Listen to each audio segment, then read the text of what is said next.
Hello दोस्तों, आप लोगों का स्वागत है पगला एक्सप्लेन चैनल पे। और आज हम लोग फिर से एक्सप्लेन करने वाले हैं मिस्टर ज़ॉम्बी की 8th पार्ट को। तो हमेशा की तरह इस बार भी पिछले वाले पार्ट्स का यहाँ पे रिकैप दिया जाएगा। तो हम लोगों ने पिछले एपिसोड में देखा था कि ज़ॉम्बी को चुल मची थी। वायलेट को नई तरीके से उसकी पावर सिखाने के लिए सिर्फ वो उन लोगों को अपने दिमाग के अंदर ही ले आया था। हालांकि उसी चक्कर में उसकी पूरी सिटी भी उसके दिमाग के अंदर आ गए थे और ये लोग टाइम ट्रेवल करके उस समय में आ गए थे जब ज़ॉम्बी नॉर्मल ज़ॉम्बी हुआ करता था। इतना काफी है। जिसके बाद हम लोगों ने देखा था कि वायलेट के ऊपर एक ज़ॉम्बी लॉर्ड ने हमला कर दिया था जो बर्फ का इस्तेमाल कर सकती थी। वायलेट ने वहां पे उसे हराने के लिए उसी पावर का इस्तेमाल किया। इस पावर का इस्तेमाल वो पहले नहीं कर पा रहे थे और जब उसने उस पावर को सही तरीके से इस्तेमाल करना सीख लिया तो उसने बड़ी आसानी के साथ ही अपने अपोनेंट को हरा दिया था। इसके बाद वायलेट ये सभी बातें आके ज़ॉम्बी को बता रहे थे तो ज़ॉम्बी आगे से कहता है बढ़िया है। लेकिन उसी टाइम में उसके दिमाग में दर्द होने लगता है और जब वायलेट पूछती है कि ये क्या है तो ज़ॉम्बी आगे से बताता है कि हम लोगों ने यहाँ पे रूट को हरा तो दिया था लेकिन उसे हमेशा के लिए मिटा पाना काफी ज्यादा मुश्किल था। इसलिए ज़ॉम्बी ने उस रूट को अपने दिमाग के अंदर ही कैद कर दिया था।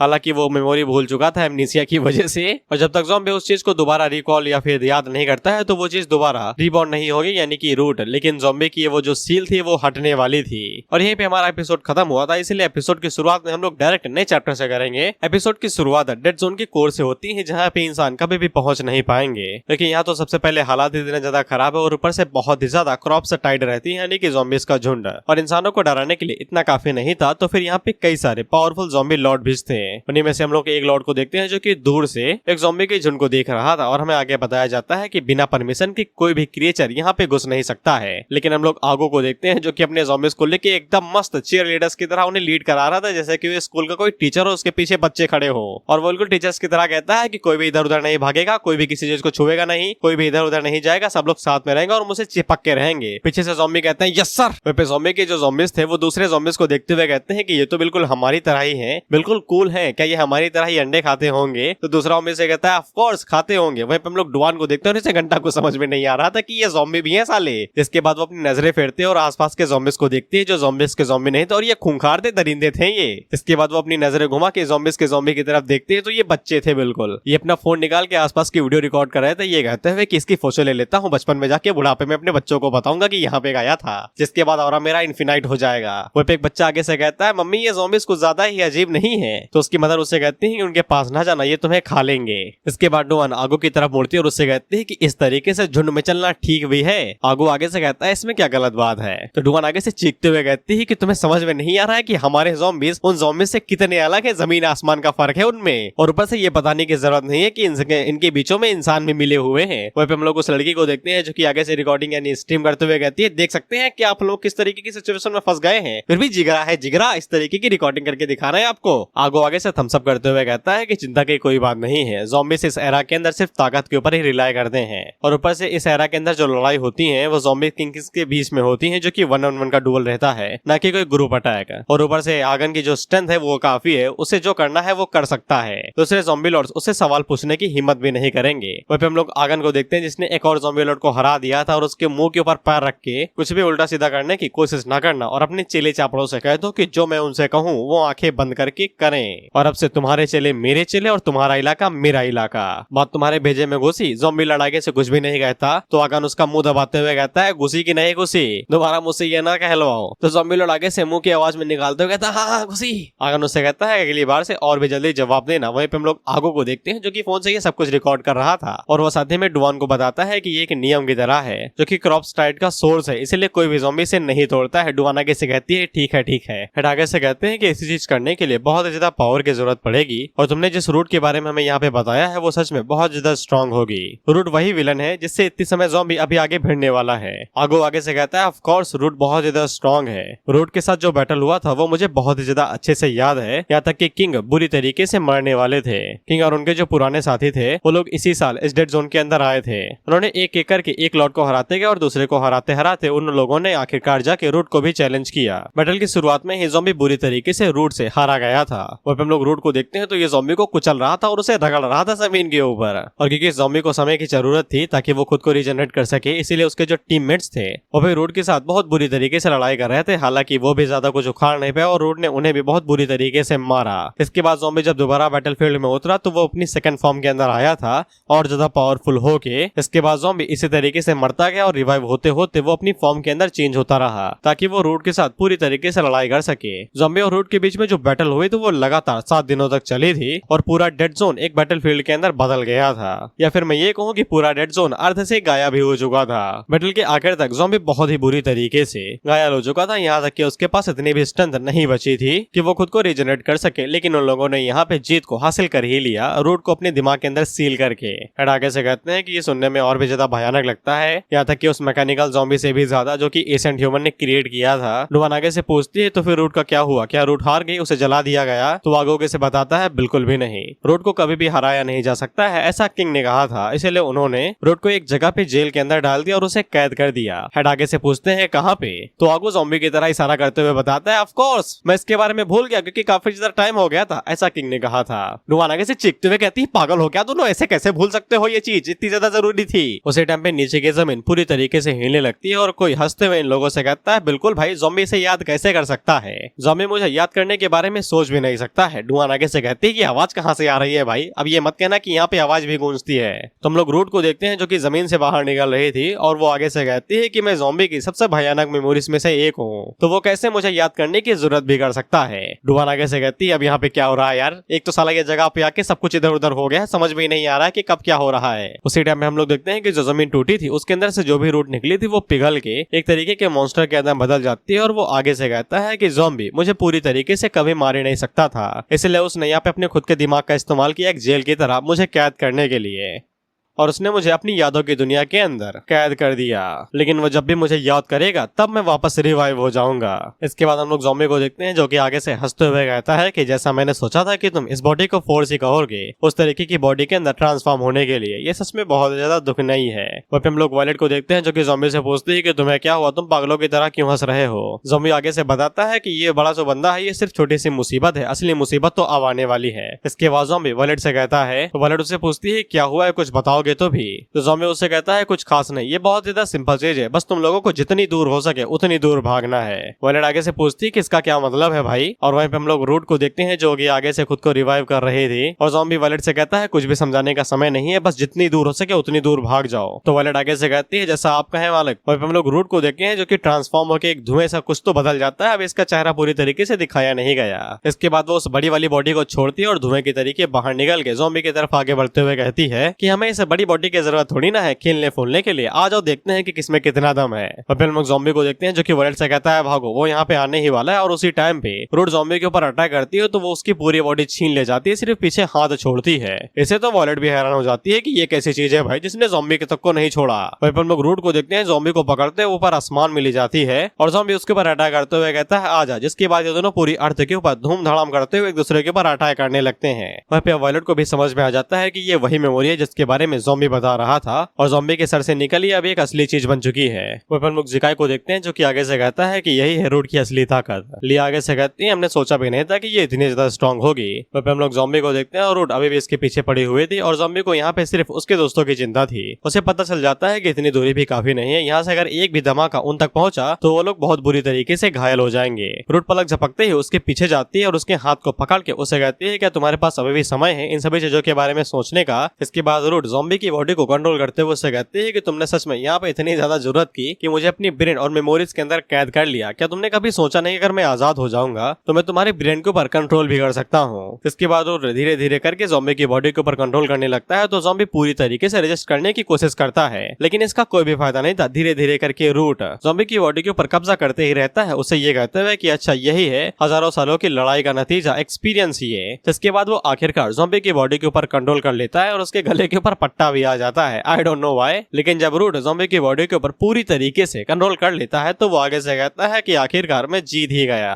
रूट जैसे ही ज़ॉम्बी की बॉडी के ऊपर कब्जा कर लेती है तो आसपास का पूरा एनवायरनमेंट ही बदल जाता है, यहाँ तक कि ऑरा चारों तरफ फैल चुका था। लिया को अभी भी पता नहीं चला था कि ज़ॉम्बी हार चुका है, इसीलिए वो आगे से कहती है बैटल लगता है खत्म हो गया और रूट पूरी तरीके से जा चुकी है कि ज़ॉम्बी सच में जीत गया। जिकाई आगे से कहता है कि वो एक नई फॉर्म के अंदर चेंज हुआ है जो मैंने फॉर्म कभी भी नहीं देखी, लेकिन ये उन सभी फॉर्म से सबसे ज्यादा स्ट्रॉन्गेस्ट है और सबसे ज्यादा ज्यादा डरावनी भी। वायलेट भी आगे से कहती है कि उसने ये वाली फॉर्म कभी भी नहीं देखी है, यहाँ तक कि उसने सबसे पावरफुल फॉर्म को देखा है और उसका ऑरा बहुत ज्यादा डेंजरस है, जो कि एकदम साफ दिखाता है कि वो डिस्ट्रक्शन के लिए ही बना है। लेकिन इसका ऑरा सिर्फ एक ही इशारा देता है, जो कि है प्योर डेथ। फिर इसके बाद रूट उन लोगों से कहती है गुड इवनिंग एवरीवन। कई सारे चेहरे दिखे दिखे से लग रहे हैं, ऑफ कोर्स दिखे दिखेंगे लगे हैं ये साले, इतने सालों तक उसके दिमाग में जो रहा है। खैर रूट उन लोगों से कहता है ये काफी ज्यादा रेयर है कि तुम लोग एक जगह पे मुझे मिल जाओ, मैंने तुम्हारे लिए कुछ ज्यादा तैयारी तो नहीं की है, लेकिन ये छोटा सा तोहफा काफी रहेगा। इसके बाद वो उन लोगों की तरफ एक छोटी सी फिंगर फ्लिप मारता है, वहीं पे हम लोग जिया जी को देखते हैं और उसे पता चल जाता है कि ये ज़ॉम्बी नहीं, इसकी आंख से खून बह रहा था। और ये चिल्ला के उन लोगों से कहता है कि ये अपना ज़ॉम्बी नहीं है, भागो वहां से, इससे पहले कि वो हम लोगों को मार दे। इसके बाद रूट उनकी तरफ एक फिंगर फ्लिप फेंक के मारता है, तो ये इतनी ज्यादा पावरफुल थी कि इनका जो फोर्ट था वो एक झटके के अंदर ही डिस्ट्रॉय हो जाता है और कुछ भी नहीं बचता। जिकाई आगे से कहता है हमारा फेवरेट किला चला गया, अब हम लोग क्या करेंगे, सिर्फ एक फिंगर फ्लिप के इतना ज्यादा पावर है। जिया जी आगे से कहता है कि इंसानियत का सबसे ताकतवर किला पलक झपकते ही गायब हो गया। वहीं पे हम लोग रूट को देखते हैं तो ज़ॉम्बी अभी भी रजिस्टर करने की कोशिश कर रहा था और वो अपनी बॉडी के ऊपर दोबारा कंट्रोल लेना चाहता था। रूट आगे से कहता है कोई शक नहीं है भाई, ज़ॉम्बी भैया काफी ज्यादा स्ट्रॉन्ग है, वो बिल्कुल भी यहाँ पे पूरी तरीके से डिवोवर नहीं होंगे। लेकिन रूट दोबारा बॉडी के ऊपर कंट्रोल करते हुए कहते हैं कि इतना ज्यादा रजिस्टर ना करो, मैं यहाँ पे कुछ भी बुरा नहीं करने वाला हूँ, बस इस दुनिया को डिस्ट्रॉय करने वाला हूँ जो सारी मेमोरीज से बना हुआ है और जिसके बाद ये पूरी तरीके से रियलिटी के अंदर चली जाएगी। उसे टाइम पे वॉयलेट रूट के पीछे से बाहर निकलती है और उसके ऊपर अटैक करते हुए कहती है कि ज़ॉम्बी उसकी बॉडी वापस दे दो। रूट पीछे मुड़ के आगे से हंसते हुए कहता है दे देंगे भाई दे देंगे, इसमें कौन सी बुराई भाई है, लेकिन मुझे कुछ काम करने हैं और उन्हें पूरा करने में ज्यादा टाइम नहीं लगेगा। और वो बड़ी आराम से ही वॉयलेट के अटैक्स को डॉज कर लेता है और वो वॉयलेट को बताता है कि देखो मैं ज्यादा कुछ नहीं करूंगा, इसमें ज्यादा नहीं बस 100 अरब साल लगेंगे, जिसके बाद हम ज़ॉम्बी को उसकी बॉडी वापस कर देंगे। और उसी टाइम पे हम लोग देखते हैं कि लिया और जिकाई दोनों उसके ऊपर अटैक करने के लिए आगे बढ़ रहे थे। जिकाई अटैक करते हुए कहता है कि ज़ॉम्बी को वापस करो, मैंने अभी तक बॉस के साथ फाइट नहीं की है जिसे ज़ॉम्बी भी नहीं हरा पाया था, क्या तुम सीरियस भी हो? साला ये वही बॉस है जिसको ज़ॉम्बी भी नहीं हरा पाया था, उसी के साथ लड़ रहा है तू। लिया जिकाई से कहती है कि संभल के थोड़ा आराम से, ये बहुत ज्यादा स्ट्रॉन्ग और टेरिफाइंग है, एक पल के अंदर हमें मार सकता है, हमें किसी भी कीमत पे इसे रोकना ही पड़ेगा। रूट उन लोगों की तरफ देख के कहती है अच्छा तो ये ज़ॉम्बी के वही पाले हुए पिल्ले हैं जो कि ज़ॉम्बी को फॉलो करते थे। जिकाई की जो भी स्पीड थी बिजली या फिर जो भी रफ्तार हो उसकी, लेकिन रूट के सामने वो बस चाय कम पानी था और वो आसानी के साथ जिकाई के अटैक को डॉज कर लेता है और पीछे मुड़ के लिया की तरफ फिंगर फ्लिक मारते हुए कहता है कि चलो मैं तुम लोगों का इस्तेमाल करता हूँ अपनी रीबर्थ को सेलिब्रेट करने के लिए। लिया आगे से पूरी ताकत से हमला करते हुए कहती है कि जिकाई ने इसे छू भी नहीं पाई है, ये बच कैसे गया, कितना तेज है ये। इसके बाद वो आगे से अपनी पावर्स का इस्तेमाल करती है और ज़ॉम्बी की फिंगर फ्लिप जब उसके पावर के साथ टकराती है तो लिया की पावर फायर बैक हो जाती है और वो सीधा लिया की तरफ ही आगे बढ़ती है। लिया आगे से कहती है बहुत बुरे वाले लगे। उसी टाइम पे आगन आती है जो लिया को पकड़ के उसे के अटैक से बचाते हुए कहती है भागो यहाँ से, इससे पहले कि हम लोगों की चटनी बन जाए। तो फिर रूट की जो भी पावर थी उस वजह से वहाँ पे धमाके होने लगते हैं और रूट उन दोनों से कहता है अरे वाह तुम दोनों तो बड़ी ही ज्यादा ताकतवर हो, सर्वाइव भी कर गई, चलो मैं तुम्हें दोबारा एक फिंगर फ्लिप देता हूँ। उसी टाइम पे पीछे से जिकाई निकलता है जो दोबारा रूट के ऊपर अटैक करने की कोशिश करता है। रूट से कहता है यार थोड़ी सी शर्म करो यार, बार बार स्नीक अटैक करो, कभी सामने से भी अटैक कर लो यार, एक दो फिंगर फ्लिप खाने को मिल जाएंगी। इसके बाद जिकाई जितने भी स्पीड से रूट के ऊपर हमला करने की कोशिश करता है, रूट उतनी स्पीड से उसके अटैक को डॉज करता और उसे कहता है कि बार बार स्नीक अटैक करते हो, शर्म नहीं आती, अपने बच्चों से क्या कहोगे कि तुम्हारा बाप स्नीक अटैक करने में माहिर था, कभी तो फेस फेस फाइट करो। जिकाई आगे से कहता है कि अगर मैं तुम्हें मार देता हूँ तो फिर बच्चों को ये बताने में कोई भी शर्म नहीं है। और क्योंकि जिकाई की पावर धीरे धीरे बढ़ रही थी तो वो धीरे धीरे रूट की स्पीड से मैचअप कर रहा था। रूट भी आगे से कहता है इसकी लात मेरे मुंह पे लगने ही वाली थी, कहीं ये ताकतवर तो नहीं हो रहा है। जिसके बाद रूट को बाद में पता चल जाता है कि ऐसा कुछ भी नहीं है, ये जिया जी की हरकतें हैं। दरअसल जिया जी एक मेंटलिस्ट है, तो फिर वो यहाँ पे रूट के जो भी मूव से उन्हें प्रेडिक्ट कर रहा है और वो जिकाई को ये सब कुछ मन के जरिए बता रहा है, जिससे जिकाई यहाँ पे रूट के अटैक्स को प्रेडिक्ट करके वहीं पे किक मार रहा है जहाँ पे रूट को लगनी चाहिए। रूट जिया जी से कहता है बुरा नहीं है मेंटलिस्ट, तुमने मेरे अटैक्स को काफी अच्छे प्रेडिक्ट किया, लेकिन तुम ज्यादा कोशिश कर रहे हो, दिमाग तुम्हारा थक जाएगा और वैसे भी ये सभी चीजें सिर्फ कमजोर लोग ही ट्राई करते हैं, अब ये खत्म ही होने वाला है। जिसके बाद वो जिकाई को उसके कॉलर से पकड़ता है और उसे उठा के नीचे धड़ाम से पटक देता है। वह जिकाई पत्थर पे गिर के बेहोश हुआ ही था कि उसी टाइम पे रूट उसके मुंह के ऊपर पैर रखता है और उसे नीचे दबा देता है। इसके बाद रूट आगे से कहता है कि ये सिर्फ मेमोरीज के बने हुए शैडो है और कुछ भी नहीं, इन्हें मारने में जरा सा भी मजा नहीं आता है। उसी टाइम पे रूट को पता चलता है कि कोई साइड से आ रहा है। इसके बाद रूट यहाँ पे वॉयलेट की जो स्पेशल कंसंट्रेशन से शील्ड बनी हुई थी यानी कि छुपा हुआ अंधेरा, उसको तोड़ देता है और वॉयलेट को गले से पकड़ के उसे कहता है लेकिन तुम यहाँ पे एक रियल डील हो, तुमसे निपटना काफी ज्यादा टफ है। यहाँ तक वॉयलेट भी हैरान हो जाती है कि उसके कंसंट्रेशन को इतनी आसानी के साथ तोड़ दिया गया। वॉयलेट फिर भी यहाँ पे अपनी शॉट से अटैक करने की कोशिश करती है, लेकिन रूट उसकी शॉट को ही पकड़ लेता है और उसे कहता कहता है अरे तुम्हारे अंदर तो जियांगसी का ऑरा है, यानी कि ज़ॉम्बी का। क्या तुम उसके बनाए कोई टॉय वॉय हो क्या, या फिर कोई खिलौना। इसके बाद वो वॉलेट का गला पकड़ता है तो वॉलेट के मुंह से खून बाहर निकलने लगता है। वहीं पे सभी लोग बुरी तरीके से घायल और बेहोश हो चुके थे। जियाजी आगे से कहता है कि यहाँ पे ज़ॉम्बी को पूरी तरीके से कंट्रोल करने का यही मतलब है कि जीतने का कोई चांस ही नहीं है। उसी टाइम पे हम लोग जीलिंग को देखते हैं जो कि आगे से चिल्लाते हुए कहते हैं कि वॉलेट सिस्टर को छोड़ दो। रोड जैसे ही यहाँ पे जीलिंग की तरफ देखता है तो वो उससे कहता है अरे मुझे तो तुम याद हो, वो भी पूरी तरीके से। इन सभी के बीच में अगर तुम्हें काफी अच्छा टाइम दिया जाए तैयारी करने का तो तुम इन सब में से सबसे ज्यादा डिस्ट्रक्टिव और पावरफुल हो सकती हो। पहले के टाइम में इन लोगों ने पूरी तरीके से फाइट की थी और जल्दबाजी में हमले सब इस्तेमाल कर लिए थे, लेकिन तुमने पूरा समय लिया था अपना अटैक तैयार करने के लिए। इसके बाद वो जीलिंग से कहता है कि चलो ठीक है, मैं तुम्हें मौका देता हूँ, ट्राई करना चाहोगी, शायद से तुम मुझे मार सको। तो फिर जीलिंग आगे से अपने हथियार को नीचे रखती है और वो आगे से कहती है जैसा तुमने कहा है वैसा ही करना, अपने शब्दों से पीछे न मुकरना। और वो आगे से कहती है कि ज़ॉम्बी ने जो अटैक यहाँ पे फोर्ट को डिस्ट्रॉय करने के लिए किया था वो खुद भी कर सकती है। इसके बाद जीलिंग वहाँ पे अपनी पावर्स को कंसंट्रेट करती है और धीरे धीरे करते करते वो वहाँ पे बहुत बड़ी एनर्जी का बॉल बना लेती है। रूटो से कहता है मजा आ गया, तुमने मुझे निराश नहीं किया बच्चे। इसके बाद जीलिंग आगे से उस अटैक का यूज करते हुए कहती है कि ये अटैक सच में सबको बचा सकता है। इसके बाद जीलिंग रूट की तरफ उस एनर्जी बॉल को थ्रो कर देती है। एनर्जी बॉल बिल्कुल प्लाज्मा बॉल की तरह था, उसके अंदर से इलेक्ट्रिसिटी भी जनरेट हो रही थी, लेकिन रूट के लिए ये कोई बड़ी बात नहीं थी। वो बस आगे से एक उंगली का इस्तेमाल करता है और पूरी प्लाज्मा बॉल को ही वहाँ पे रोक लेता है और आगे से कहता है कि ये थोड़ा सा और ज्यादा शक्तिशाली हो सकता था। इसके बाद हम लोगों को यहाँ पे जीलिंग की बैक स्टोरी दिखाई जाती है, जहाँ पे हम लोग देखते हैं कि सभी लोग जीलिंग को मॉन्स्टर के बुला रहे थे और उसे कह रहे थे कि अगर तुम यहाँ पे अपनी पावर को कंट्रोल नहीं कर सकती हो तो फिर तुम एक पूरी तरीके से कचड़ा हो जो इंस्टीट्यूट के खाने और उसके पैसे के ऊपर बर्बादी कर रही हो, तुम्हें यहाँ से चले जाना चाहिए। एक बंदा आगे से बताता है कि कल रात इसने एक दुआली तोड़ दी थी और मेरे रूम के ऊपर इसने मेरे ऊपर अटैक कर दिया था, ये मुझे मारने की कोशिश कर रही थी। इसके बाद में पता चलता है कि जीलिंग के पास जो उसकी पावर्स आई हैं वो उसकी मदर की वजह से आई हैं। जब उसकी मदर प्रेग्नेंट थी तब एक ज़ॉम्बी ने उन्हें काट लिया था, लेकिन इसके बावजूद उन्होंने जीलिंग को जन्म दे दिया, जिसकी वजह से जीलिंग के पास उसकी मेंटल पावर है और सभी लोग यहाँ पे उसे मॉन्स्टर कहते हैं जो अपनी मेंटल पावर को कंट्रोल नहीं कर सकती। इसके बाद यहाँ पे सभी लोग जीलिंग की मदर को कहने लगते हैं कि ये तुम्हारा वार्ड है वगैरह वगैरह। वहाँ पे एक बंदा जीलिंग से कहता है अगर तुमने कुछ और किया तो फिर तुम्हें एसोसिएशन एग्जीक्यूट कर दिया जाएगा जैसा तुम्हारी मदर को किया था। जीलिंग आगे से कहती है ठीक है अब से मैं कुछ भी नहीं करूंगी, लेकिन ये लोग अभी भी यहाँ पे जीलिंग को जाने नहीं देना चाहते थे। ये लोग कचड़े का डिब्बा उठाते हैं और उसके ऊपर डालने लगते हैं। ये कहते हैं इसे सबक सिखाओ। इतना काफी नहीं तो हाथापाई पे भी उतर आते हैं और उसे यहाँ पे मारने की कोशिश करने लगते हैं। फिर मैं जीलिंग के हाथों में एक टॉय को भी देखते हैं जो कि आगे से यही कह रहा था कि ना करो भाई, ऐसा ना करो। इसके बाद जीलिंग आगे से अपनी मेंटल पावर का इस्तेमाल करने लगती है जो आउट ऑफ कंट्रोल था और वो सीओ से इनके बगल से होते हुए एक दीवार पे जा लगती है जो टूट जाती है। एक सेकंड के लिए इनकी फट तो जाती है, लेकिन ये बाद में जीलिंग के ऊपर ही दोबारा हावी हो जाते हैं, ये कहते हुए कि इसे मार दो। जीलिंग को भी यही लगता है कि वो अपनी पावर्स को कंट्रोल नहीं कर पाती है, तो वो सिर्फ एक मॉन्स्टर है जो कि सिर्फ डिस्ट्रक्शन कर सकती है और उसने ये बार बार किया है। और जीलिंग हमेशा से यही चाहते थे कि उसके पास ये पावर ना हो, उसके जैसे मॉन्स्टर के होने से अच्छा वो कभी पैदा ही ना हुई होती। इसीलिए जीलिंग यहाँ पे अपनी पूरी ताकत का इस्तेमाल करने वाली है ताकि वो जाते जाते अपनी पावर्स का कुछ अच्छा वाला इस्तेमाल कर सके। इसलिए वो अपनी पूरी मेंटल पावर को अनलीश करती है, यहाँ तक कि अपनी लाइफ फ्यूल को भी इस्तेमाल करने लगती है ताकत वो और ज्यादा स्ट्रॉन्ग बनाने के लिए।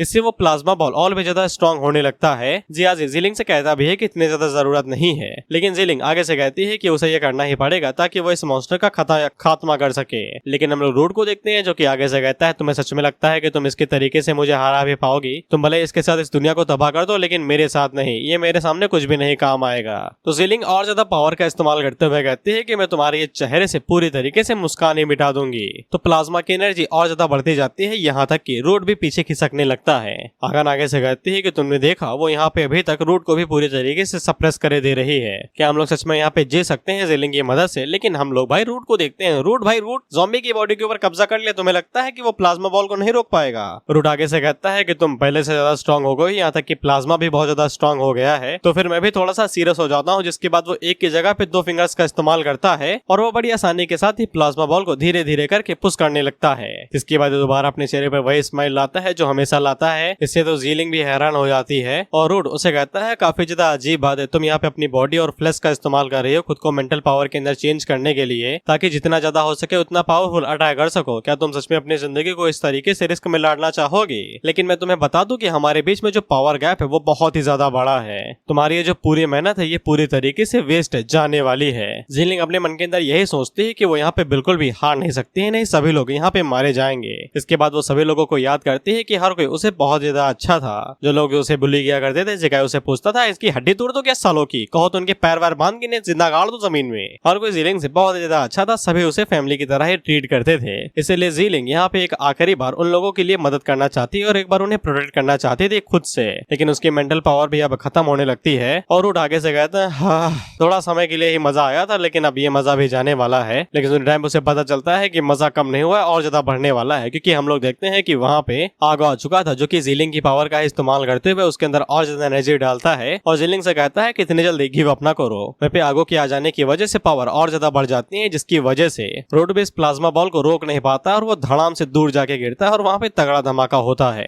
इसके बाद जीलिंग पूरी तरीके से थक जाती है और उसकी बॉडी भी डिकम्पोज होने लगती है और वो आगो से पूछती है कि तुम्हारा अटैक मेरी तरीके है, तुम कौन हो। इसके बाद हमें ये भी पता चलता है कि आगो असल में वही डॉल हुआ करता था जो जीलिंग के पास में हुआ करती थी और मुझे नहीं पता था कि ये ज़ॉम्बी है या नहीं, कि ये डॉल से ही आगो के अंदर चेंज हुआ है और जीलिंग ने अपने हाथों से ही यहाँ पे आगो को बनाया था और उसने ही आगो को उसका नाम दिया था, ये कहते हुए कि अब से हम लोग यहाँ पे हर किसी को प्रोटेक्ट करेंगे। और आगो जीलिंग से कहता है कि तुम्हें वो एक हो जो अपना सब कुछ जला देती है सिर्फ दूसरों को प्रोटेक्ट करने के लिए। इसके बाद वहाँ पे डुआन और हेड आते हैं और डुआन आगे से कहती है आगो पहले इतना क्यूट हुआ करता था, ये दानव में कैसे बदल गया। तो असल में जो जीलिंग के हाथों में ये डॉल है, ये डॉल असल में एक कपड़ा ही है, कुछ खास नहीं है, आगन नहीं है। दरअसल जो जीलिंग है वो अपना आगन है। माँ कसम भाई इसमें जेंडर में इतना कंफ्यूज हो जितना मैं आज तक किसी चीज में नहीं हुआ। खैर इसके बाद वहाँ पे आगन आता है जो कि बताता है कि फाइनल बैटल के दौरान में जीलिंग ने अपनी पूरी बॉडी को जला दिया था, उसकी फिजिकल बॉडी बची ही नहीं थी। मल्लाह ज़ॉम्बी की मदद से तो वो अपनी बॉडी को हल्का फुल्का बचा पाए और अपनी स्पिरिचुअल पावर को खुद की डॉल के अंदर बदल दिया।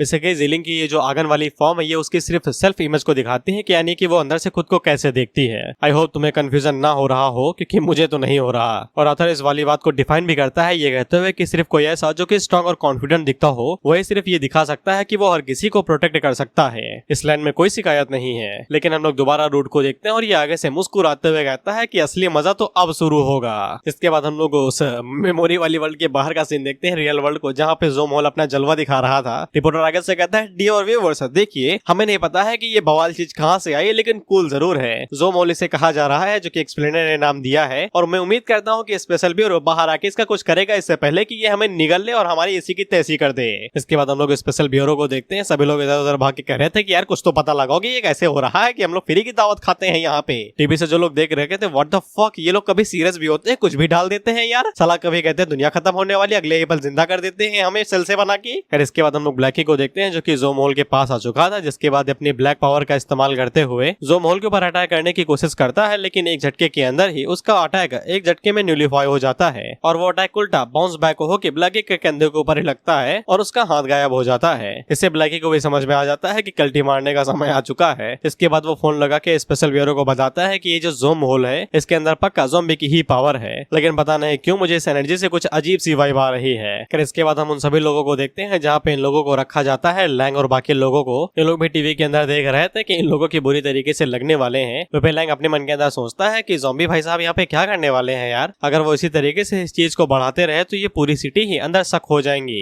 इसके बाद हम लोग आजू को देखते हैं जो कि आगे से चिल्लाते हुए कहता है कि तुम्हें समझ में नहीं आ रहा है क्या कि इस ह्यूमैनिटी को डिस्ट्रॉय करना चाहते हैं। जिसके बाद अपना चैनसो बाहर निकालता है और उसे हिलाते हुए कहता है कि मुझे बाहर निकालो, मैं भी 2-3 लोगों को मारना चाहता हूँ। लेकिन आगे से कहता है साले बाहर निकला तो मुंह तोड़ दूंगा तेरा। इसके बाद वो जाली के ऊपर लात मारते हुए कहता है कि बाहर ना ही हो। अब इसके बाद हम लोग उसी लड़की को देखते हैं जिसको इन लोगों ने पकड़ के रखा हुआ था। मैं भी इसका नाम भूल चुका हूँ तो सॉरी। और ये अपने मन के अंदर सोचते हैं कि वो दिन आखिर गया, अब दुनिया यहाँ पे खत्म होने वाली है। लॉर्ड सेंजो की प्रोफेसी यहाँ पे बुरी तरीके से सच होने वाली है। अगर वो लोग यहाँ पे ज़ॉम्बी को नहीं मार पाते हैं तो फिर दुनिया पूरी तरीके से खत्म हो जाएगी और उसके अंदर कोई तो पैदा होगा जिसके बाद ये पूरी यूनिवर्स ही यहाँ पे एंड हो जाएगी और सब कुछ राख बन जाएगा। फिर इसके बाद हम सभी लोगों को देखते हैं और ये सभी एक साथ आते हैं रूट को रोकने के लिए। फिर रूट आगे से और ज्यादा एनर्जी को रिलीज करता है और इन लोगों से हंसते हुए कहता है कि आखिरकार तुम लोग इस रियल वर्ल्ड के अंदर आ ही गए। तो आगन आगो से कहता है कि जैसा कि हम लोगों ने सोचा था कि अगर यहाँ पे रूट इस मेमोरी वर्ल्ड को पूरी तरीके से डिस्ट्रॉय कर देता है तो ये पक्का रियलिटी के अंदर आ जाएगा। तो फिर आगन सबसे पहले जीलिंग को नीचे रखता है और आगन से कहता है कि चिंता ना करो, मैं उसे ऐसा नहीं करने दूंगा। इसके बाद वो जिया जी की तरफ देखता है और उसे कहता है कि तुम इसका ख्याल रखना। इस पे जिया जी आगे से कहता है कि तुम चिंता ना करो, मैं इसका पूरी तरीके से ख्याल रखूंगा। तो आगन उसे प्रोफेट ब्रो कह के बुलाता है जो जीलिंग उसे बुलाती है। ऑफ कोर्स कंफ्यूजन ना हो रहा हो प्लीज, नहीं मुझे शर्म आ जाएगी मैं जो एक्सप्लेन कर रहा हूँ उसके ऊपर। जिया जी अभी भी समझ में नहीं पाता है कि आगो ही असल में जीलिंग है, लेकिन उसे ऐसा लगता है कि आगो किसी एसोसिएशन से होगा जो उसे ऐसे ही जानता होगा। इसके बाद आगो आगन से कहता है कि चलो एक साथ उसके ऊपर अटैक करते हैं। इस पे डुआन भी ज़ॉम्बी के सेल्स को एक्टिवेट करती है और हेड भी आगे से फाइट करने के लिए रेडी हो जाते हैं। और रूट उन लोगों से कहता है उम्मीद करता हूँ कि तुम लोग मेरे लिए और ज्यादा मजा लेके आओगे, इन शैडो मेमोरीज के अलावा ये मुझे बिल्कुल भी फन नहीं दे पा रहे हैं। तो आगन पलक झपकते ही रूट के पास पहुंचता है और उसके मुंह के ऊपर पंच मारते हुए कहता है शट द फक अप। लेकिन रूट तो भाई रूट, वो आगे से उस पंच को काउंटर करते हुए कहता है कि यही तो मुझे चाहिए था। इसके बाद वो दोनों जैसे ही आपस में पंच टकराते हैं तो बहुत ही ज्यादा फोर्स रिलीज होती है और वो दोनों एक दूसरे के ऊपर इसी तरीके से पंचेस बरसाने लगते हैं और वहाँ पे धमाके होने लगते हैं। लेकिन थोड़ी देर बाद जाके यहाँ पे रूट आगन को ओवर पावर कर देता है और उसके पंच को अवॉइड करते हुए आगन के फेस के ऊपर एक जोरदार पंच मारता है। लेकिन बाद में रूट हैरान होते हुए कहता है कि यहाँ पे कुछ तो गड़बड़ है, तुम्हारा हेड तो वीक पॉइंट होना चाहिए था ना। जिस पे आगन उसे पकड़ते हुए कहता है तुम्हारा दिमाग तो ठीक है,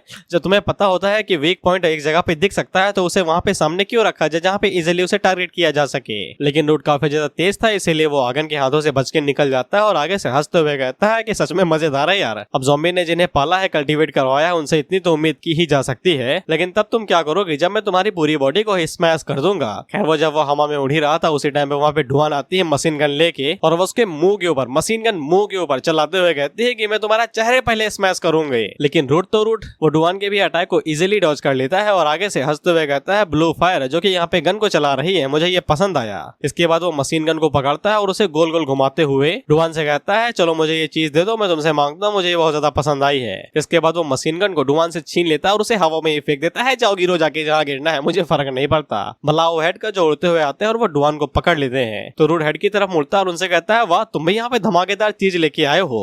तो हेड उसे कहते हैं कि तुम्हें ये गोला बारूद पसंद है ना, लो मैं तुम्हें देता हूँ गोला बारूद। जिसके बाद वो आगे से एक एनर्जी ब्लास्ट करते हैं जो सीधा जाके उस रूट के ऊपर ही गिरता है धड़ाम से। लेकिन रूट आगे से उस एनर्जी ब्लास्ट को साइड में करते हुए कहता है बुरा नहीं है, पावर बिल्कुल उसी लड़की के बराबर की है, लेकिन फिर भी ये मेरे लिए यूजलेस है, इन सभी चीजों का मेरे ऊपर अब कोई इस्तेमाल नहीं होता है। उसी टाइम पे आगो अपने हाथों को जोड़ता है और अंदर एनर्जी रिलीज करते हुए जड़ के ऊपर धड़ाम से अपना घुसा दे मारता है, ये कहते हुए कि ये खत्म नहीं हुआ है। वहीं पे उस धमाके की वजह से तगड़े धमाके होते हैं और जमीन फट जाती है। लेकिन बाद में आगो को समझ में आ जाता है कि ये कुछ ज्यादा ही गड़बड़ है, जिसके बाद जड़ बाहर निकलती है और आगो के पेट के ऊपर एक बहुत ज्यादा जोर का घूंसा मार दी है और आगे से हंसते हुए कहते हैं कि मजा लगातार बढ़ते हुए जा रहा है और सभी लोग और ज्यादा एक्साइटेड हो रहे हैं। जिसके बाद वो दोबारा आगो के मुंह के ऊपर धड़ाम से घूंसा मारता है जिससे वो उड़ते हुए दूर जाके गिरता है। फिर आगे से कहते हैं कि इन दरिंदों के अटैक उसके ऊपर काम नहीं आ रहे, हमारे कैसे आएंगे। ढुआन आगे से कहती है कि ज़ॉम्बी की बॉडी है भाई, कैसे काम नहीं आएगी, ऐसे मोटे छोटे अटैक कहाँ उसके ऊपर कुछ असर डालेंगे। इसके बाद हम लोग रूट को दोबारा देखते हैं और वो आगन के ऊपर से किक मारने की कोशिश करता है, लेकिन आगन उसके पैर को ही पकड़ लेता है। लेकिन उस किक का फोर्स काफी था, इसीलिए आगन के ऊपर की बॉडी सैटर हो जाती है। लेकिन आगन ने सक्सेसफुली यहाँ पे रूट को पकड़ ही लिया था। तो रूट आगे से हंसते हुए कहता है कि तुमने मुझे पकड़ लिया, इसका क्या मतलब है, क्या तुम करने वाले हो उस गंदी सी बॉडी के साथ में। लेकिन जब ये हंस रहा था तो फिर इसकी हंसी एक झटके के अंदर ही गायब हो जाती है, क्योंकि आगन ने अपनी आंखें खोल ली थी। इसके बाद वो अपनी बॉडी को यहाँ पे अलग करने लगती है और अपनी एबिलिटी का यूज करते हुए अपनी बॉडी को एक बड़ा सा हाथ बना लेती है और आगन को रूट को उसी के अंदर कैद कर लेती है और बाहर निकल के रूट से कहती है जैसा कि मैंने कहा कि मैंने तुम्हें पकड़ लिया। इसके बाद हम लोग आगो को देखते हैं जो कि आगे से कहता है कि तुमने काफी अच्छा काम किया। इसके बाद आगो यहाँ पे अपनी पूरी एबिलिटी को एक झटके के अंदर अनलिस्ट करता है और अपनी एनर्जी को पूरी तरीके से फोकस करके धड़ाम से आगन के उन हाथों के अंदर दे मारता है जहाँ पे रूट कैद था। और ये एनर्जी ब्लास्ट कुछ ज्यादा ही था, ये आसमान को चीर के स्पेस के अंदर निकल जाता है। इसके अगले सीन में हम लोग देखते हैं कि वो हाथ पूरी तरीके से डिस्ट्रॉय हो गया, तो वहीं पे रूट भी बहुत बुरी तरीके से घायल हो गया था। रूट भी हैरान होकर कहता है कि क्या मैं इंजर्ड हूँ, ऐसा हो सकता है क्या ज़ॉम्बी की फिजिकल बॉडी उतनी ज्यादा यूजफुल नहीं है जितने मैंने सोचा था। वहीं हम लोग आगन को देखते हैं जो कि आगे से कहता है कि ये काम कर रहा है, कुछ अटैक्स के अंदर ही हम लोग उसे पूरी तरीके से डिस्ट्रॉय कर सकते हैं। इसके बाद वो आगन से कहता है कि तुम मेरी मदद करोगे ना। तो आगन आगे से कहता है ऑफ कोर्स, कोई भी दिक्कत नहीं है, मैं उसे अभी भी यहाँ पे होल्ड कर सकता हूँ। तो रूट आगे से कहता है कि तुम मुझे यहाँ पे रोक के रखोगे, मैं यहाँ पे सभी ज़ॉम्बीज़ की जड़ हूँ और तुम सिर्फ ज़ॉम्बीज़ के अवशेष हो, इसको ज़ॉम्बी से ताकत मिली है। तुम्हें क्या लगता है कि तुम मुझे रोक भी पाओगे, लेकिन तुम लोगों ने मुझे बस एक चीज दिला दी है, वो है गुस्सा, वो भी बहुत बुरी तरीके से। जिसके बाद वो पूरी तरीके से वहाँ पे ट्रांसफॉर्म होता है और अपनी एनर्जी को बहुत ही ज्यादा जोरों शोरों से रिलीज करने लगता है और आगे से कहता है कि यहाँ पे चले आओ, गन्ने का जूस बड़ा गिलास 20 रुपए में। वो यही चीज कहता है, बस दूसरे शब्दों में ज़ॉम्बीज़ को बुलाने के लिए। ढुआन आगे से कहती है कि ये भूकंप कहाँ पे आ रहा है, गन्ने के जूस की वजह से। तो आगन आगू से कहता है कि ऐसा लगता है कि हमें अब थोड़ी और ज्यादा मेहनत करनी पड़ेगी। तो आगू से कहता है कोई दिक्कत नहीं, हम लोग कर लेंगे। और इसी बीच हम लोग उन लोगों को देखते हैं जो कि अभी यहाँ पे हार खा के पड़े हुए थे, ये बस यहाँ पे बस मरने के लिए रेडी थे। आई ज़ॉम्बी उस डीमन लॉर्ड से कहता है कि बॉस वहाँ पे फाइट कर रहे हैं, कि हम लोग इस तरीके से यहाँ पे छुपे हैं, कोई दिक्कत तो नहीं है। इस पे मास्क का ज़ॉम्बी आगे से कहता है कि तुम्हें दिखाई नहीं देता है और ये आगे से सिगरेट फूंक रहा था। तो आई ज़ॉम्बी उससे कहता है कि कुछ तो बताओ कि हमें क्या करना चाहिए। तो मास्क का ज़ॉम्बी आगे से सुट्टा फूकते हुए कहता है कि मैं तुम्हें यहाँ पे एक लाइफ लेसन देने वाला हूँ। जब तुम्हें कुछ भी समझ में आए तो सिर्फ छुप जाओ और कुछ ना करो। इस तरीके से तुम्हारी लाइफ और भी ज्यादा इजी हो जाएगी, समझी। पहले वो टकला वाला ज़ॉम्बी जो भी आया था और ये जो अभी आसमान में उड़ा, ये दोनों एक ही जैसे हैं, बस इन दोनों के रवैये में अंतर है। टकला वाला ज़ॉम्बी आगे से इंसानों से पूछता था मेरे दोस्त बनोगे, और ये बाल की दुकान आगे से कहता है इंसान मर जाओ सालो, तुम मेरे किसी काम के नहीं हो, कुत्ते हो तुम एक नंबर के, ये ऐसा कहता है। उन दोनों का ऑरा बस एक ही चीज से बिलोंग करता है, जो कि है हमारे लॉर्ड रूट। बस उनका जो एटीट्यूड है वो इंसानों के लिए बहुत ज्यादा अजीबोगरीब है, एक दूसरे से एकदम अलट पलट है। हम लोगों को मरने से पहले यहाँ पे सबको समझ में आएगा भी नहीं कि लॉर्ड परफॉर्म क्या करना चाहते हैं, इसलिए हम लोगों को इन सभी चीजों के अंदर इन्वॉल्व नहीं होना चाहिए, नहीं तुम्हें पता भी नहीं चलेगा कि तुम मरे कैसे। तो आई ज़ॉम्बी आगे से चिल्लाते हुए कहती है तुम्हें दिखाई नहीं दे रहा है कि मेरी जो पावर है वो लॉर्ड मुझसे छीन रहे हैं, दोबारा ले रहे हैं, वो हम इसे कैसे अवॉइड कर सकते हैं। इस पे मास्क का ज़ॉम्बी आगे से कहता है इससे क्या फर्क पड़ता है, ये छोटा मोटा चीजें हैं, हर किसी के साथ यही हो रहा है यहाँ पे, बोलो ओहायो। इस पे आई ज़ॉम्बी आगे से कहता है कि तुम्हारा भी शुरू हो गया, वाओ। इसके बाद ये लोग यहाँ पे पूरी तरीके से पावर के अंदर बदल जाते हैं और रूट इन्हें वापस सोक करने लगता है। और मास्क का ज़ॉम्बी अभी भी सुट्टा फूकते हुए कहता है कि लॉर्ड हमें वापस मार रहे हैं, वो इस दुनिया को डिस्ट्रॉय करना चाहते हैं, इसलिए हम सिर्फ यहाँ पे मरने का इंतजार कर सकते हैं, चुपचाप लेटे रहो। और तुम्हें पता है कि सबसे कमाल की चीज क्या है कि हमारे साथ कई सारे लोग मरने वाले हैं, इसलिए चिंता करने की जरूरत नहीं है। इस पे वो आई ज़ॉम्बी आगे से रोते हुए कहती है कि ये है तुम्हारा वो लाइफ लेसन। इसके बाद ये लोग पावर के अंदर सोक हो जाते हैं और रोड इन्हें वापस अपने अंदर खींच लेता है। फिर इसके बाद हम लोग ज़िकाई को देखते हैं, जो कि आगे जिया से कहता है कि तुम इन दोनों को संभालो, मैं हीलिंग का काम तुम्हारे ऊपर छोड़ता हूँ, अभी तक यहाँ पे बैटल खत्म नहीं हुआ है। ज़िकाई आगे से कहता है तुम्हारा दिमाग तो ठीक है यार, मैं कोई हीलर वीलर थोड़ी ना हूँ, मेरी लिमिट यहाँ पे बस इन लोगों को जिंदा रखने की है, और तुम यहाँ पे ऐसे कैसे जा सकते हो, और वैसे भी हम लोग उनके साथ फाइट भी नहीं कर पाएंगे। तो ज़िकाई आगे से कहता है कि बस हम कुछ ट्राई करने की कोशिश करेंगे, लेकिन तभी इसकी नजर जिया जी के पीछे पड़ती है और ये जिया जी से कहता है साले पीछे देख अपने, तो मैंने लगता है कि पहाड़ हिल रहे हैं। तो जिया जी आगे से कहता है कि साले पूरी दुनिया हिल रही है, इसमें पहाड़ हिलने जैसे कौन सी बात है, यहाँ पे आके लोगों की मदद करो। तो ज़िकाई जिया जी का चेहरा पकड़ता है और उसे घुमा के कहता है कि वो देखो।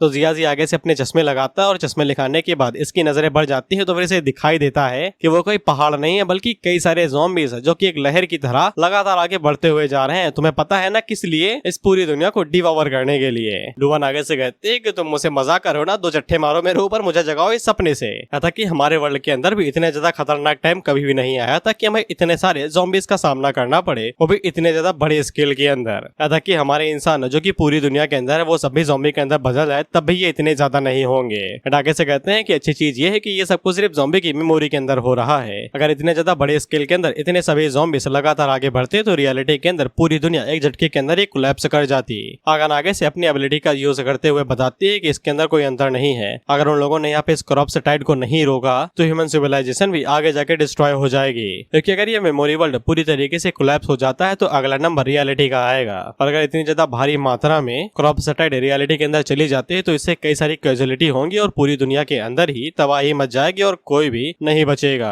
आगू आगे से कहता है कि प्रॉब्लम यहाँ पे ये है कि हम लोगों के हाथ इतने समय भरे हुए हैं, हम लोगों को यहाँ पे रूट के साथ भी निपटना है। अगर हम लोग यहाँ पे रूट के साथ भिड़ने के लिए जाएंगे तो फिर क्रॉप्स टाइड लगातार बढ़ती हुई जाएगी और सब कुछ डिवॉर कर लेगी। डुवान आगे से कहती है कि ये सेम चीज उस टाइम पे भी हुई थी जब गॉड सिविलाइजेशन शुरू हुई थी, कितनी ज्यादा भारी मात्रा में ज़ॉम्बी टाइड लगातार आगे बढ़ रही थी इंसानों को खवा करने के लिए। आगे से कहते हैं ठीक है, उसे समझ में आ गया कि उन लोगों का क्या मतलब है, वो दोनों जाके वहाँ पे जाके रूट को संभाले, और रही बात ज़ॉम्बी टाइड की तो उसको हम लोग रोक लेंगे। जिसके बाद वो अपने हाथ को अपने सीने के अंदर घुसाते हैं और वहाँ से उसी गॉन्कलेट को बाहर निकालते हैं जो एशिएंट ह्यूमन का था। डुवान आगे से कहती है कि ये तो एशिएंट ह्यूमन का मेगा गॉन्कलेट है, आप इसका इस्तेमाल नहीं कर सकते, ये आपकी बॉडी को कंट्रोल कर लेता है और ये और भी ज्यादा कुछ खतरनाक हो सकता है, आप समझ रहे हैं। तो आगे से कहते हैं कि अब इससे कोई फर्क नहीं पड़ता है, अगर उन लोगों को यहाँ पे ज़ॉम्बी टाइड को रोकना है तो फिर उन लोगों को इस गॉन्कलेट का इस्तेमाल करना ही पड़ेगा। और वैसे भी जब यहाँ पे ज़ॉम्बीज को मारने की बात आती है तो उन दोनों के बीच में एक एग्रीमेंट हुआ है, यानी कि हेड और उस एशिएंट ह्यूमन के बीच में। इसके बाद है डुवान से पूछते हैं कि तुम साथ में आना चाहोगे, तो डुवान आगे से कहती है ऑफ कोर्स, ज़ॉम्बीज को मारने में किसी मजा नहीं आता है, ये मैं कह रहा हूँ, खासकर इन वालों को। ज़ॉम्बी वाले साइड तो प्यारे हैं बेचारे, देखते नहीं मेकअप लगाने के बाद कितने सुंदर बन जाते हैं, लेकिन जब डुवान अपने हाथों को देखती है तो वो खाली थे, इसीलिए वो आगन से कहती है कि क्या तुम मेरे लिए एक गन का इंतजाम कर सकते हो, सारे ने मेरी गन छीन ली, पता नहीं वो कहाँ पे गिरी होगी। तो आगन आगे से कहता है कोई दिक्कत नहीं है, मैंने तुम्हारे लिए पहले तैयारी करके रखी थी। जिसके बाद वो एक मशीन गन निकालती है और डुवान को दे देती है। डुवान आगे से कहती है दैट्स अ बेबी। इसके बाद आगन और आगू उसे कहते हैं कि हम लोग जाके उस ज़ॉम्बी को संभालते हैं, और रही बात तुम लोगों की, तुम इस क्रॉप्स टाइड को संभालो, और जैसे ही हम लोग उस रूट का काम तमाम कर देंगे तो फिर तुम्हारी मदद करने के लिए आ जाएंगे। और ये दोनों आगे से कहते हैं कोई दिक्कत नहीं है, आराम से जाओ, उस रूट को तोड़ के हम उसे गमले में लगा देंगे, जिसके बाद पानी की जगह पे एसिड देंगे साले को। तो फिर ये दोनों चले जाते हैं उड़ते हुए रूट से निपटने के लिए। वहीं पे हेड अभी भी उन दोनों की तरफ देख रहे हैं हैं तो डुआन आगे से पूछती है कि आपको कुछ पूछना है क्या। तो हेड आगे से पूछते हैं कि तुम्हें सच में लगता है कि ये दोनों यहाँ पे ज़ॉम्बी को हरा भी पाएंगे, क्योंकि मैं कभी सोच भी नहीं सकती हूँ कि ज़ॉम्बी किसी के हाथों हार भी सकता है, खासकर अभी का ज़ॉम्बी जो हम लोगों से एकदम कड़ी नफरत करता है। तो हम लोग देखते हैं कि वॉलेट बाहर निकलती है, जो कि आगे से कहती है ऑफ कोर्स वो लोग उसे हरा सकते हैं, हम लोग यहाँ पे जीत सकते हैं क्योंकि वो ज़ॉम्बी नहीं है, उसने बस ज़ॉम्बी की बॉडी के ऊपर कब्जा किया हुआ है, वो कोई इनविंसिबल नहीं है। इसके बाद अगला सीन इंस्टीट्यूशन ब्रांच का होता है, जहाँ पे हम लोग देखते हैं कि एक बंदा आगे से फोन करके पूछता है कि तुम्हारी साइड पे क्या हालचाल है, क्या तुम पूरी तरीके से रोक पा रहे हो उन्हें, अगर उन्हें नहीं रोक पा रहे हो तो फिर यहाँ सेल्टर के पास चले और यहाँ पे रिट्रीट करने की कोशिश करो। आगे से कोई भी जवाब नहीं आ रहा था तो वो चिल्लाते हुए पूछता है जवाब दे भाई जवाब दे।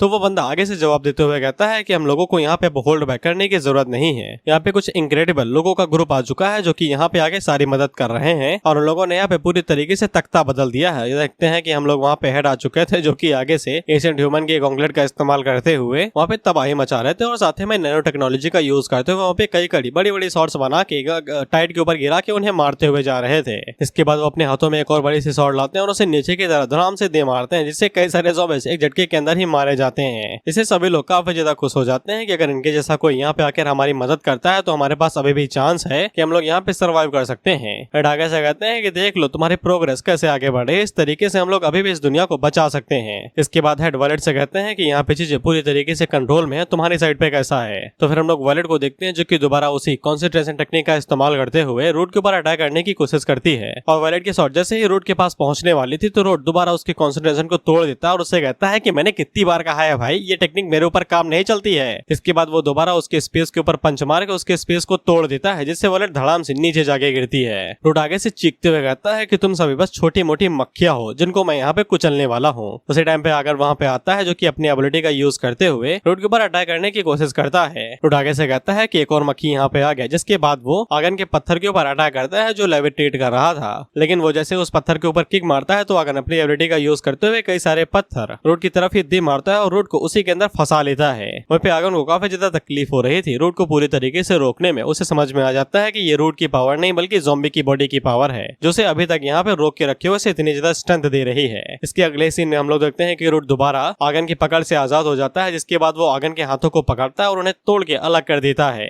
उसी टाइम पे रूट को पता चलता है कि दोबारा उसके ऊपर कोई हमला करने वाला है, तो हम लोग देखते हैं कि वहाँ पे डुआन आती है जो दोबारा रूट के ऊपर अपनी मशीन गन से अटैक करती है, लेकिन रूट उसके अटैक को काफी इजीली डॉज कर लेता है और डुआन उसके ऊपर चिल्लाते हुए कहते हैं कि तुम बस हमसे सिर्फ फाइट कर रहे हो, वो भी इस घटिया से चेहरे के साथ में, तुम अपनी बॉडी को रिजनरेट नहीं कर सकते, यहाँ तक कि उसे रिपेयर भी नहीं कर सकते। जैसा कि वॉलेट ने कहा कि तुम यहाँ पे सिर्फ ज़ॉम्बी की बॉडी को कंट्रोल कर रहे हो, वो भी पूरी तरीके से नहीं कर पा रहे, तुम्हारे पास सिर्फ उसकी बॉडी है लेकिन इतना नहीं पता कि इस्तेमाल कैसे करना है। रूट को ये वाली बात एकदम गर्म सुई की तरह चुभती है और उसका एकदम चेहरा बन जाता है। इसके बाद वो डुआन के ऊपर एकदम डायरेक्ट अटैक करता है और उसके सीने के अंदर अपना हाथ घुसा देता है। पीछे से आगन दोबारा उसके ऊपर अटैक करने के लिए आगे बढ़े थे, लेकिन रूट को उसके बारे में पता चल जाता है, जिसके बाद वो डुआन को घुमा के आगन की तरफ ही दे मारता है, जिससे वो एक साथ दोनों को ही ब्लॉक कर लेता है और वो उन लोगों के ऊपर चिल्लाते हुए कहता है कि तुम्हें समझ में नहीं आ रहा है क्या, तुम सिर्फ अपनी मौत को टक्कर दे रहे हो, अगर तुम्हें मरने का इतना ही शौक चढ़ाया है तो फिर मैं तुम्हें ये चीज दे देता हूँ। आगे वहाँ पे पलक झपकते ही आ जाता है, जिसके बाद वो उन दोनों को संभालता है और रूट से कहता है कि तुम हमें मार सकते हो, ये इतना ज्यादा इजी नहीं होने वाला है। जिसके बाद वो दोबारा अपनी मेंटल पावर का इस्तेमाल करते हुए धड़ाधड़ हमले करने लगता है और रूट एक एक करके उन सभी अटैक्स को डॉज करते चला जाता है।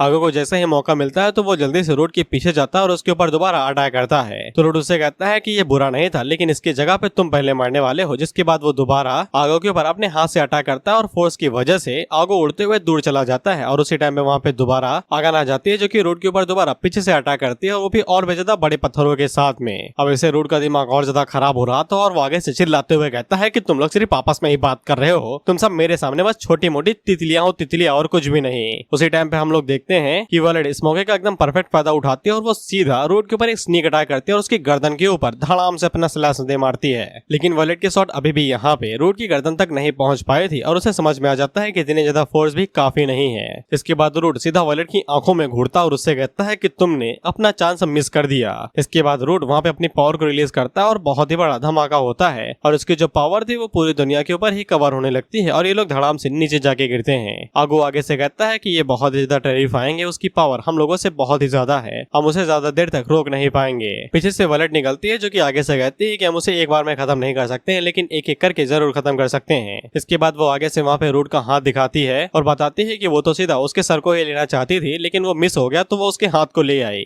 डुआन आगे से कहती है कि ये बढ़िया था, तुम तो उसे एकदम टॉन्ट दे रही हो, अब वो पक्का और ज्यादा गुस्से में होगा। उसका चेहरा इतने टाइम पे देखने लायक होगा जब वो एकदम गुस्से में झुलसा रहा होगा। हम लोग वहीं पे रूट को देखते हैं और इसका सच में दिमाग खराब था। ये मन के अंदर यही सोच रहा था कि ये खिलौने मुझे कैसे चोट दे पा रहे हैं। जैसा कि सोचा था, जियांगसी की बॉडी इतनी भी ज्यादा स्ट्रॉन्ग नहीं है। इसके बाद हम लोग डुवान को देखते हैं जो कि आगे से एक्साइटेड होते हुए कहती है कि चलो एक बार और जाते हैं और इस बार उसे खत्म ही कर देते हैं। लेकिन उसी टाइम पे उसके मुंह से खून आता है और वायलेट उसे कहती है कि तुम अभी भी यहाँ पे पूरी तरीके से ज़ॉम्बी के जीन्स को कंट्रोल नहीं कर पाती हो, यही तुम्हारी बॉडी की लिमिट है। वो भी यहाँ पे उस ज़ॉम्बी की ही पावर का इस्तेमाल कर रहा है जिसका तुम कर रहे हो, लेकिन इसके बावजूद वो हमें एक झटके के अंदर ही मार सकता है। तुम्हें अपनी बॉडी को ज्यादा पुश नहीं करना चाहिए। आगन आगे से कहता है कि उसने अपना एक हाथ खो दिया है तो वो पक्का कमजोर हो गया होगा। आगो आगे से कहता है कि कुछ और अटैक्स के अंदर हम उसे पूरी तरीके से ही हरा देंगे। तो रूट आगे से कहता है कि तुम लोगों को सच में लगता है कि मुझे इस टूटी फूटी बॉडी की सच में चिंता है? मैं तो बस तुम लोगों के साथ यहाँ पे जियांगसी यानी कि ज़ॉम्बी की पावर का इस्तेमाल करते हुए थोड़ा बहुत खेल रहा था। ज़ॉम्बी के अंदर कुछ भी कुछ खास नहीं है, इससे अच्छा तो मैं ही कर सकता हूँ। अब क्योंकि ये बॉडी थोड़ी सी बेकार हो चुकी है तो फिर अब मैं तुम लोगों को यहाँ पे अपनी असली फॉर्म दिखाता हूँ। इसके बाद ये ज़ॉम्बी की बॉडी से बाहर निकलने की कोशिश करता है और आगे से हंसते हुए कहता है कि मैं सभी ज़ॉम्बीज़ की जड़ हूँ, मैं फॉर्मलेस हूँ, शैडोलेस हूँ, एक मॉर्टल बीम हूँ जिसको कभी भी हराया नहीं जा सकता और न ही तोड़ा जा सकता है। आगे से कहता है कि सावधान रहना, इसकी ट्रू फॉर्म भी बहुत ज्यादा पावरफुल है। जब इसने यहाँ पे किंग के साथ फाइट की थी तब इसने पूरी तरीके से ज़ॉम्बी को भी घायल कर दिया था। इसके अगले सीन में हम लोग एक फनी सीन को देखते हैं। ज़ॉम्बी आगे से चेहरा छुपा के रूट से कहता है, यार तुम मेरी बॉडी को अपने बाप का घर समझे हो क्या? जब मन आएगा तब चले जाओगे और आ जाओगे,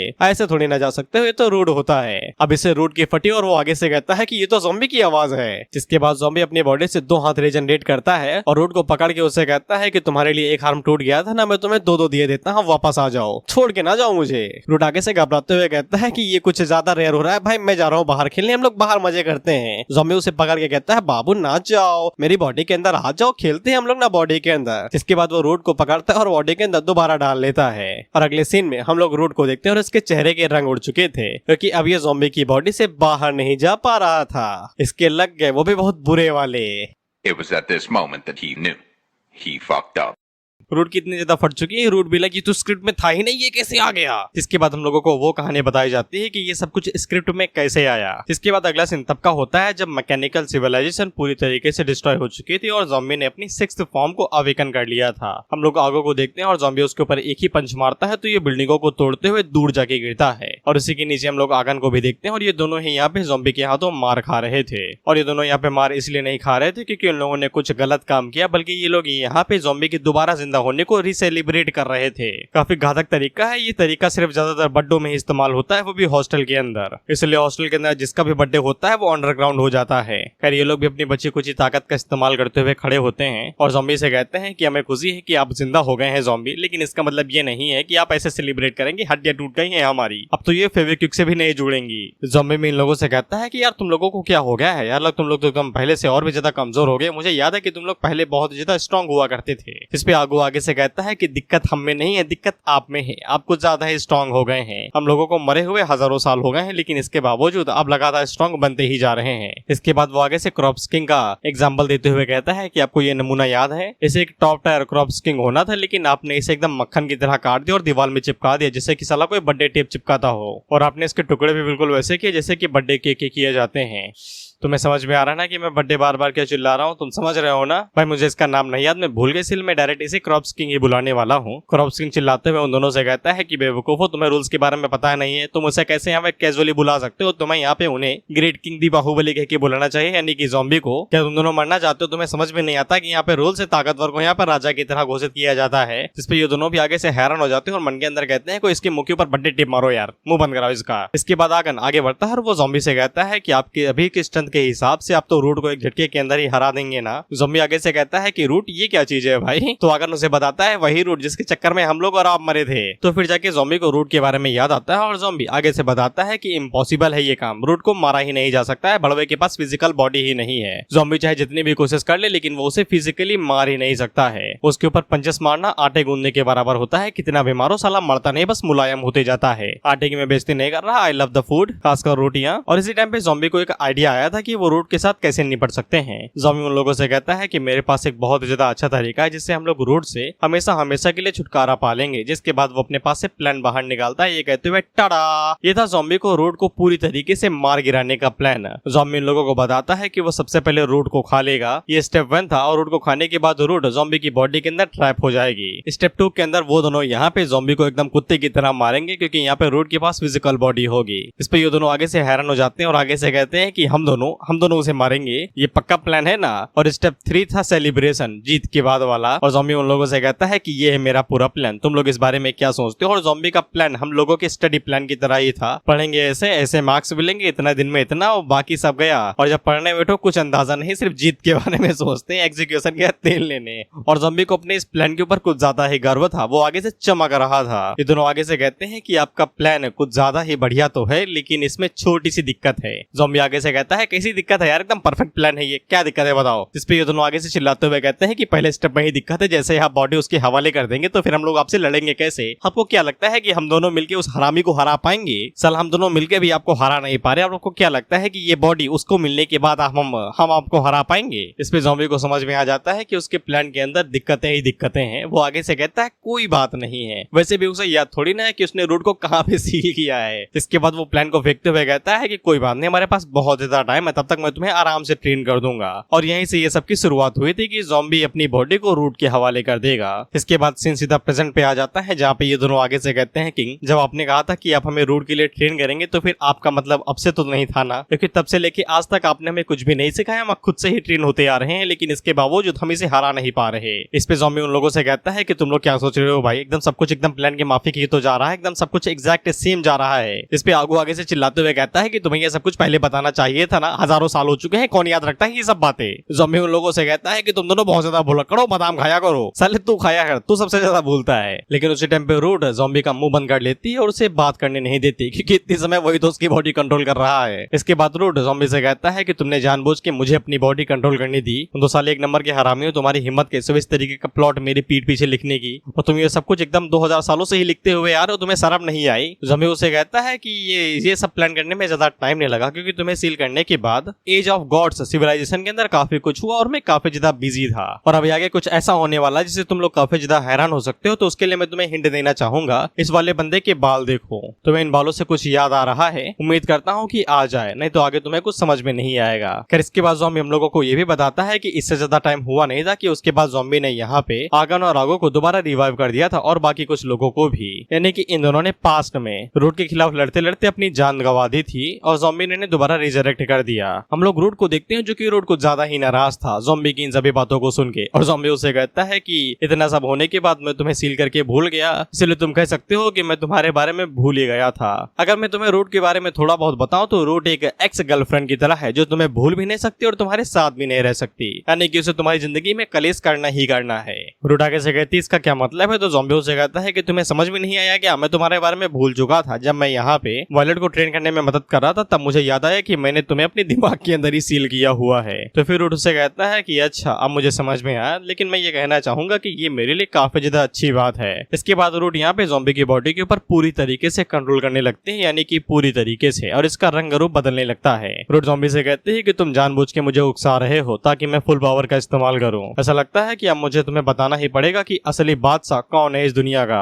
ज़ॉम्बी उसे कहता है कि जान तुम तो गुस्सा होते जा रहे हो, हम तो सिर्फ चैटिंग कर रहे हैं ना, तब गुस्सा क्यों हो रही हो। इसके बाद ज़ॉम्बी आगन और आगू से कहता है कि तुम दोनों खड़े क्या हो भाई, इसे खत्म करो, अगर ये रियलिटी के अंदर भाग गया तो फिर बहुत बड़ी मुसीबत आ सकती है। रियलिटी का मतलब असली वर्ल्ड में, ये लोग 30वें ज़ॉम्बी के दिमाग के अंदर है जिसको बियर पिला के बनाया गया है। इस पे ये लोग आगे से चिल्लाते हुए कहते हैं कि यार उसे परेशान ना करो यार, उसे उकसाओ नहीं, साला अब तक हम लोग से लड़ रहे हैं, सिर्फ हम ही मार खाते आए, एक भी मार उसे मारा नहीं हमने। ज़ॉम्बी उन दोनों से कहता है कि तुम लोग किस बारे में बात कर रहे हो यार, अभी थोड़ी देर पहले तो तुम लोग एकदम पैसिनेट तरीके से फाइट कर रहे थे और इसे बिल्कुल धूली चटा दी थी, लेकिन रूट ज़ॉम्बी का मुंह बंद कर देता और उसे बात करने नहीं देता। और रूट ज़ॉम्बी की बॉडी के ऊपर कंट्रोल करते हुए कहता है कि तुमने मुझे इस बॉडी के अंदर ट्रैप कर दिया है, तो फिर अब मैं इसके ऊपर पूरी तरीके से कब्जा कर लूंगा और तुम्हें सब कुछ दुगने दाम में वापस करूंगा।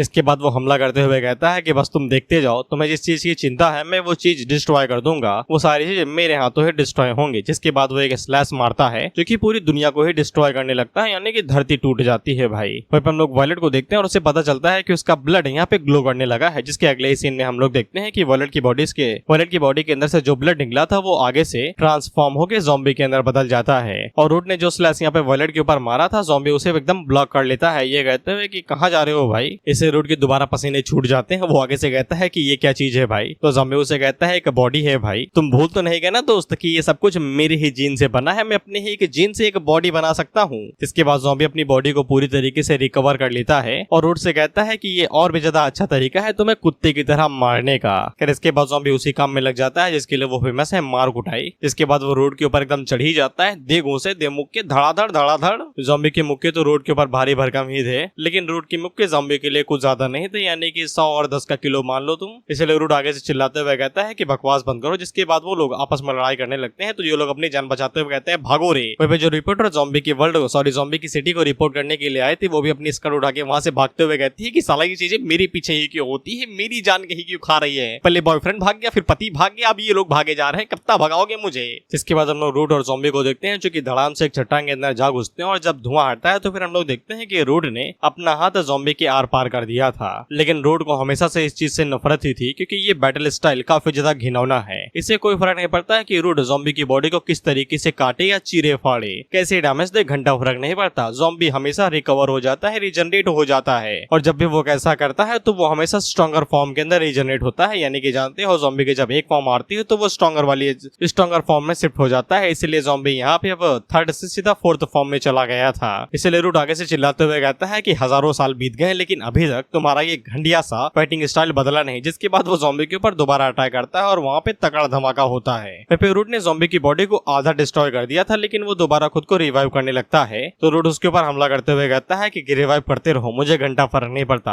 आज अगर मुझे तुम्हें पे लाखों हजारों मिलियन सालों तक भी अगर तुम्हें मारना पड़े तो मैं मारता रहूंगा। जितने बार रिवाइव होगे उतने बार मारूंगा। मैं तुम्हें एक बात बताऊं कि ज़ॉम्बी कितना हरामी है। वो यहाँ पे रूट को बार बार उंगली जानते हो कैसे करता है। ज़ॉम्बी के पास यहाँ पे एक रेडीमेड एकदम न्यू बॉडी है, वो उसे इस्तेमाल कर सकता है बात करने के लिए, लेकिन ज़ॉम्बी जानबूझ के उस बॉडी का इस्तेमाल करता है जिसको यहाँ पे रूट ने कंट्रोल कर रखा है, वो भी पूरी तरीके से, ऐसा उसे लगता है। इसलिए ज़ॉम्बी को जब भी यहाँ पे रूट को ताना मार रहा होता है तो वो उसी बॉडी का इस्तेमाल करता है जिसके ऊपर रूट ने कब्जा कर रखा है और उसे कहता है कि तुम निराश क्यों होते हो कि मैंने यहाँ पे कुछ प्रोग्रेस की है, देखो मैं क्या करता हूँ। इसके बाद ज़ॉम्बी आगे से 5th फॉर्म को रिलीज करता है। ये कहते हैं कि तुमने इस फॉर्म को कभी देखा है, ये मेरी 5th फॉर्म है। रूट ये सब कुछ देख के हैरान हो ही रहा था कि उसी टाइम पे ज़ॉम्बी पलक झपकता है, रूट के पास आता है और उसके मुंह के ऊपर धड़ाम से लात दे मारता है और ये कितनी ज्यादा पावरफुल थे कि यहाँ पे रूट 3 साउंड बैरियर को तोड़ते हुए जाता है और धड़ाम से किसी चीज में जा टकराता है। ये चांद नहीं, ऐसा लगता है कि ये सरफेस है, ज़ॉम्बी की दिमाग का सरफेस। रूट को भी समझ में आ जाता है कि ये एक पिंजड़े की तरह है जो कि ज़ॉम्बी की मेमोरी से बना हुआ है, जो कि उसको रियलिटी में बाहर जाने से रोक रहा है, यानी कि मेमोरी से रियलिटी में बाहर जाने से रोक रहा है। हम लोग एक क्रैक के जरिए बाहरी दुनिया को देखते हैं, यानी कि रियल वर्ल्ड को, जहाँ पे हेलीकॉप्टर से ये लोग उस पूरे बैरियर को ढूंढ रहे थे। ये कहते हुए कि डियर व्यूअर्स देखिए ये रिफ्ट लगातार बढ़ते ही जा रही है। ज़ॉम्बी दोबारा उसी बॉडी को कंट्रोल करते हुए रूट को टाउट मारता है। ये कहते हुए कि यार हम लोग फाइटिंग कर रहे हैं, थोड़ा सा सीरियस तो हो जाओ, बाकी चीजों के बारे में ना सोचो। तो रूट आगे से चिल्लाते हुए कहता है कि मुझे मजाक ना बनाओ, ऐसा ना सोचो कि मुझे पता नहीं है कि तुम यहाँ पे क्या कर रहे हो। मैंने भले ही तुम्हारी बॉडी को यहाँ पे कंट्रोल किया है, लेकिन तुम यहाँ पे अपनी बॉडी फ्लैश यानी कि बॉडी के मांस मसल्स का इस्तेमाल कर रहे हो मेरी पावर को डिवोवर करने के लिए, यानी कि ज़ॉम्बी की बॉडी यहाँ पे रूट की पावर को कंज्यूम करे जा रही है। और रूट आगे से ये भी बताता है कि अगर मैंने ज्यादा देर नहीं की तो फिर मेरी कॉन्शियस यानी कि उसकी बुद्धि और सोचने समझने की शक्ति भी ज़ॉम्बी पूरी तरीके से डाइजेस्ट कर जाएगा, यानी कि खा जाएगा। इसे तो ज़ॉम्बी भी कुछ टाइम के लिए सीरियस हो जाता है कि इसे कैसे पता चला। फिर रूट भी आगे से हंसते हुए कहता है कि किसने सोचा था कि साला मैं एक ऐसे मॉन्स्टर के चंगुल में जाके फंस जाऊंगा जो कि इस हद तक कमीना और पागल होगा। फिर ज़ॉम्बी यहाँ पे रूट से कहता है कि चिंता ना करो यार, तुम्हें कुछ ज्यादा ही पावरफुल हो, तुम्हें पूरी तरीके से डाइजेस्ट करने में मुझे कुछ टाइम लगेगा, 1-2 महीने लग ही जाएंगे। इसके बाद वो रूट से कहता है कि लगातार फाइट करते रहो, काफी ज्यादा मुश्किल है किसी ऐसे अपोनेंट को ढूंढना जो कि मुझे एक झटके के अंदर है यहाँ पे 5th फॉर्म लेने के लिए मजबूर कर दे। इस पे रूट आगे से हंसते हुए कहता है कि इतना खुश ना हो, ये मत सोचना कि तुमने जीत लिया, अगर मैं यहाँ पे जीत नहीं सकता तो फिर मैं तुम्हें भी यहाँ पे खुशी से जीतने नहीं दूंगा। ध्यान से देखो कि मैं इस पूरी दुनिया को कैसे अपने साथ ले डूबता हूँ, ये भी मेरे साथ ही मरेंगे। इसके बाद ये अपने हाथों का इस्तेमाल अपनी बॉडी को अंदर ही चीरने के लिए करता है। बाय द वे ये बॉडी ज़ॉम्बी की है, इसलिए अगर इस बॉडी को नुकसान पहुंचाता है तो असर सीधा ज़ॉम्बी की बॉडी के ऊपर ही पड़ेगा और इसने सीधा दिमाग के ऊपर हमला किया था। इसलिए हम लोग ज़ॉम्बी के रियल दिमाग को देखते हैं जिसके अंदर ये लोग इतने समय कैद हैं और जिस डायरेक्शन में रूट ने हमला किया तो हम लोग उसी डायरेक्शन में देखते हैं तो दिमाग फट जाता है और उसके अंदर से एक छोटी सी खून की बूंद बाहर गिरती है जो कि रियल वर्ल्ड में गिरी थी। और तुम्हें पता ही है कि इनकी एक बूंद ही काफी है दुनिया अंदर डिस्ट्रॉय करने के लिए। वहीं पे हम लोग एक सोल्जर को देखते हैं जो कि उस बूंद की तरफ देख रहा था। वो मन के अंदर सोचता है कि ये साला खून आखिर गिरा तो गिरा कैसे, और उसे लग ही रहा था कि ये कोई सीरियस बात नहीं होगी। लेकिन अगले ही पल हम लोग देखते हैं कि उस ब्लड के अंदर से बहुत ही ज्यादा एनर्जी रिलीज होती है। अब देखो ये जो एनर्जी यहाँ से रिलीज हुई थी ये एक टाइप की एकदम एनर्जी सिग्नल की तरह थी जो कि पूरे अर्थ को यहाँ पे कवर कर लेती है और धीरे धीरे करके ये पूरे अर्थ को एब्जॉर्ब करने लगती है। हम लोग सोल्जर्स को देखते हैं जो कि आगे से कहते हैं कि ये रेड लाइट कहाँ से आ गई भाई, पहले तो हरी थी अभी अचानक से लाल कैसे हो गई। हमें सोल्जर्स को देखते हैं तो ये एक दूसरे इलाके में खड़ा हुआ था। तभी साइड से एक सोल्जर आता है जो कि उनसे कहता है कि तुम अपनी पोजीशन छोड़कर यहाँ पे कैसे आ गए। तो ये वाला सोल्जर उससे पूछता है कि ये रेड लाइट तुम्हारे एरिया से आ रही है, क्या तुम्हें पता है कि ये रेड लाइट कहाँ से आई। लेकिन इस सवाल का जवाब ऑफिसर को तुरंत ही मिल जाता है क्योंकि जिस साइड पे ये रेड लाइट यानी कि वो खून की बूंद गिरी थी उस साइड पे कई सारे लोग ज़ॉम्बीज के अंदर चेंज होने लगे थे। बेसिकली उस ब्लड ड्रॉप ने इन लोगों को पूरी तरीके से म्यूटेट कर दिया था ज़ॉम्बीज के अंदर, और ये सभी एक ज़ॉम्बी के अंदर फ्यूज होने लगते हैं। जैसे कि मैदान है होता आपस में चिपकने लगता है, वैसे ये लोग पूरी तरीके से चिपकते हुए जा रहे थे। इसलिए ऑफिसर आगे से यहाँ पे स्पेशल ब्यूरो को कॉल लगा के कह देता है कि ये चीज हम लोग हैंडल नहीं कर सकते हैं, तुम्हें इसे यहाँ पे हैंडल करना पड़ेगा। और ये जो स्पेशल ब्यूरो है यहाँ पे ज़ॉम्बी की टीम के लिए बनाया गया था, और इस ऑफिसर को उस स्पेशल ब्यूरो से यहाँ पे एकदम आवाज आ रही थी कि सब कुछ डिस्ट्रॉय कर दो। इसके बाद हम लोग यहाँ पे लेंग और फर को देखते हैं जो कि आगे से बौखला चुके थे। जैसा कि मैंने तुम लोगों को पहले ही बता दिया था कि वो खून की बूंद यहाँ पे एक सिग्नल की तरह ही काम कर रही थी। इसको तुम एक तरीके से कमांड मान सकते हो। इसीलिए वो सिग्नल जैसे यहाँ पे इन दोनों को सुनाई देता है तो ये दोनों बौखला जाते हैं यानी कि बजर्ग मोड में चले जाते हैं। अब ये पूरी तरीके से हमला दमला कर देंगे। इसे लोग स्पेशल अफेयर ब्यूरो की बिल्डिंग को तोड़ते हुए बाहर निकल जाते हैं हमला दमला करने के लिए। और इन लोगों को ऐसा लग रहा था कि ज़ॉम्बी ने इन्हें ऑर्डर दिया है, और वो ऑर्डर ये था कि इस पूरी दुनिया को डिस्ट्रॉय कर दो यानी कि रियल वर्ल्ड को डिस्ट्रॉय कर दो। इसके बाद हम लोग यहाँ पे बिग सिस को देखते हैं। ऑफकोर्स तुम्हें ये कैरेक्टर याद होगा, ज़ॉम्बी ने यहाँ पे इसके साथ भिड़ा था। ये किसी दूसरे रीजन के ज़ॉम्बीज को कंट्रोल करती थी। इसके साइड के ज़ॉम्बीज को भी यहाँ पे सिग्नल महसूस हुआ था, इसीलिए ये भी लोग बौखलाने लगे थे। इसलिए ये बिग सिस्टर से कहते हैं कि आप जल्दी यहाँ से भागिए, हमें ह्यूमंस के ऊपर अटैक करने का ऑर्डर दिया गया है। इसके बाद हम लोग यहाँ पे वैम्पायर क्वीन को भी देखते हैं, और इन्होंने भी यहाँ पे ज़ॉम्बीज के जीन को शेयर किया था तो असर इनके ऊपर भी होना था। क्वीन को ऐसा महसूस होता है कि उसकी बॉडी के अंदर यहाँ पे खून कुछ ज्यादा ही तेजी से दौड़ रहा है। हम लोग इसके मिनियंस को देखते हैं यानी कि चेले मटेरे को देखते हैं, या कैसे चिल्ला रहे थे कि मुझे और खून चाहिए और खून चाहिए, साला उसके लिए मुझे और ज्यादा नौकरी करनी पड़ेगी, जैसे कि मैं पैसा चाहिए तो और ज्यादा वीडियो बनानी पड़ेंगी। बड़ा ही दुखदायक है लेकिन सच्चाई भी तो यही है, इसीलिए लोग तो पैदा होते हैं। तुम्हें कुछ समझ में आ रहा है ना, तुम्हें क्या कहना है आगे। इधर हम लोग रूट को देखते हैं जो कि आगे से हंस रहा था। वो ज़ॉम्बी से कहता है कि हम दोनों लगातार एक दूसरे को डिवोवर करते जा रहे हैं, हम लोगों की पावर से लगातार फ्यूज हो रही है, अब मुझे यहाँ पे भागने की जरूरत नहीं है। इसीलिए अगर यहाँ पे हमारी हल्की सी भी पावर लीक हो जाती है यानी कि रियल वर्ल्ड के अंदर चली जाती है तो वो छोटी सी पावर भी यहाँ पे एक बहुत बड़ी ज़ॉम्बी लहर का परिणाम बन सकती है जिससे पूरी दुनिया ही डिस्ट्रॉय हो जाएगी। इसलिए रूट ज़ॉम्बी से कहता है अगर तुम मुझे यहाँ पे खा भी लो, डिओवर कर लो, तो फिर तुम्हें यहाँ पे सिर्फ एक बेजान दुनिया ही मिलेगी जिसके अंदर ज़ॉम्बी और ह्यूमंस लगातार लड़ते ही रहेंगे। इसके बाद आगे से बौखलाते हुए हंसने लगता है, एकदम ऑर्गेज़म वाली हंसी ऐसी वाली। साला मुझे तुम्हें दिखाने की क्यों जरूरत है, मुझे शर्म आती है जब मैं ऐसे हंसता हूँ। इना थॉट्स है मेरे भाई, जीत जाते हैं कभी कभी। और ये बेचारा ज़ॉम्बी से कहने ही वाला था कि तुम जीत के भी हार गए, लेकिन उससे पहले ही ज़ॉम्बी उसके मुंह को कंट्रोल कर लेता है और इसे एकदम चकर गिन्नी की तरह नरोड़ के एकदम आम की तरह निचोड़ देता है। इसके बाद ज़ॉम्बी यहाँ पे पता नहीं अपनी 6th फॉर्म या फिर कुछ ज्यादा ही जोर लगाता है, मतलब खूना खच्चर, इसे मैं 6th फॉर्म ही कहना ज्यादा पसंद करूंगा। और ज़ॉम्बी को अब गुस्सा आ चुका था, इसलिए वो रूट से कहता है कि तुम मरने वाले हो। इसके बाद अगला सीन रियल वर्ल्ड का होता है जहाँ पे हम लोग देखते हैं फर और लैंग के बौखला जाने की वजह से वो लोग पूरी दुनिया के ऊपर ही हमला करने लगे थे और ये पूरी ताकत से हमला कर रहे थे। इसीलिए कई सारे लोग यहाँ पे प्लेन विलेन लेके आ गए थे और इस समय यहाँ पे लैंग और फर के ऊपर लगातार हमले करते जा रहे थे इन्हें कंट्रोल करने के लिए। लेकिन ये लोग मिलके भी यहाँ पे फर और लैंग को रोक नहीं पा रहे थे, बल्कि उल्टा ये दोनों मिलकर इनके पूरे प्लेन को ही डिस्ट्रॉय कर देते हैं। लेकिन उसी टाइम पे हम लोग ब्लैकी को देखते हैं जो कि आगे से अपनी एबिलिटी का यूज करते हुए इन लोगों को जंजीरों के अंदर कैद कर लेता है और उन्हें जकड़ लेता है, जिससे ये लोग यहाँ पे हिल नहीं पा रहे थे। हम लोग किंग को देखते हैं जो कि आगे से चिल्लाते हुए कहता है कि ये सब कुछ बंद करो, यहाँ पे किंग ने डायरेक्ट ऑर्डर दिए हैं कि हमें पूरी इंसानियत को डिस्ट्रॉय कर देना है, तो फिर तुम ये सब कुछ होने क्यों नहीं दे रहे। साथ ही में हम लोगों से ज़ॉम्बी के लोथड़े को देखते हैं और इन लोगों ने मिलकर इस ज़ॉम्बी के लोथड़े के ऊपर भी कंट्रोल पा लिया था। तो मुझे इन दोनों कैरेक्टर्स के बारे में याद है लेकिन मैं इनके नाम भूल गया और मुझे याद भी नहीं करने।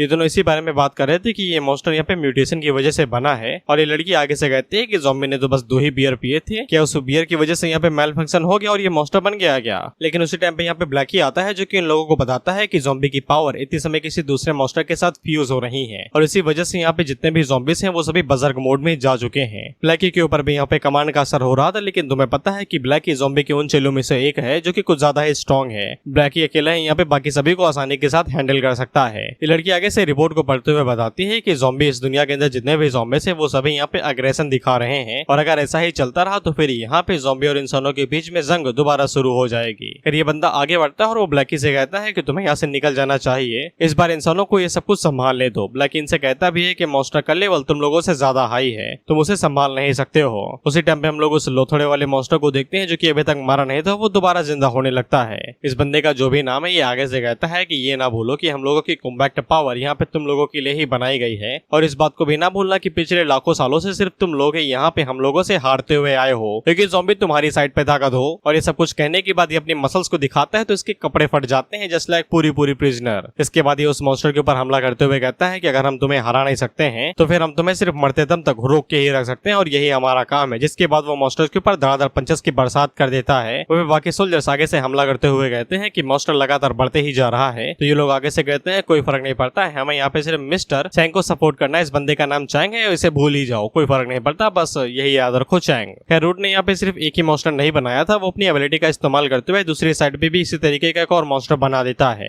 जो कि आगे से हंसते हुए कहता है अगर तुम मुझे एक बार रोक सकते हो तो फिर मेरे 100 के क्या लाखों के बारे में क्या, लाखों क्या 10 लाखों के बारे में क्या। और इसी तरीके से ये अपनी कई सारी कार्बन कॉपीज बना लेता है। इस लाल बालू वाले लड़की का नाम शायद से लैनकी है जहां तक मुझे याद है, और पीछे वाले का नाम चीफ है। खैर ये दोनों जैसे ही वहाँ पे उस मॉन्स्टर को देखते हैं तो आगे से फाइट करने के लिए रेडी हो जाते हैं, और ये भी लोग इस मॉन्स्टर को होल्ड बैक करने के लिए अपनी जान देने को रेडी थे। ब्लैकी अपने मन के अंदर यही सोचता है कि इतना सारा टाइम रिसर्च और इतनी ज्यादा मेहनत करने के बाद इन लोगों को लगातार कैसी तरीके से फाइट करते रहना पड़ेगा क्या अनदर टाइम के लिए, क्या इन लोगों की ये लड़ाई कभी खत्म नहीं होगी। इधर हम लोग चैंग को देखते हैं जो भी फाइट करे जा रहा था, और वो उस मॉन्स्टर से कहता है कि हमें हल्के में ना लो। ब्लैकी अपने मन के अंदर सोचता है काफी सारी परेशानी है भाई, काफी सारी परेशानी है, पता नहीं कितने सारे लोगों को यहाँ पे अपनी जान गंवानी पड़ेगी सिर्फ इस चीज को सॉल्व करने के लिए। अब ऐसा तो हो नहीं सकता कि ज़ॉम्बी ने मुझे यहाँ पे सिर्फ ऐसे ही छोड़ के गया हो ताकि ये सभी लोग अपनी जान गंवाएं ज़ॉम्बी के फैलाए हुए रास्ते को समेटने के लिए। इसीलिए मजबूरन यहाँ पे ब्लैकी को ना चाहते हुए भी सीरियस होना पड़ता है। इसके बाद ब्लैकी आगे से अपनी फुल पावर का इस्तेमाल करता है और उड़ते हुए उस मॉन्स्टर के सर के ऊपर चला जाता है और उसके ऊपर अटैक करते हुए कहता है कि बस करो, शांत हो जाओ। जिसके बाद जब वो अपनी पावर्स का इस्तेमाल करता है तो ब्लैकी की पावर्स शैडो की तरह या फिर एकदम धुएं की तरह समझो, जो कि उस मॉन्स्टर की बॉडी के अंदर घुसती है और उसके अंदर से छेद करते हुए बाहर निकल आती हैं। चैंग भी आगे से कहता है कि ज़ॉम्बी के चेले से और क्या ही उम्मीद की जा सकती है, उन्हें इतना स्ट्रॉन्ग तो होना ही था।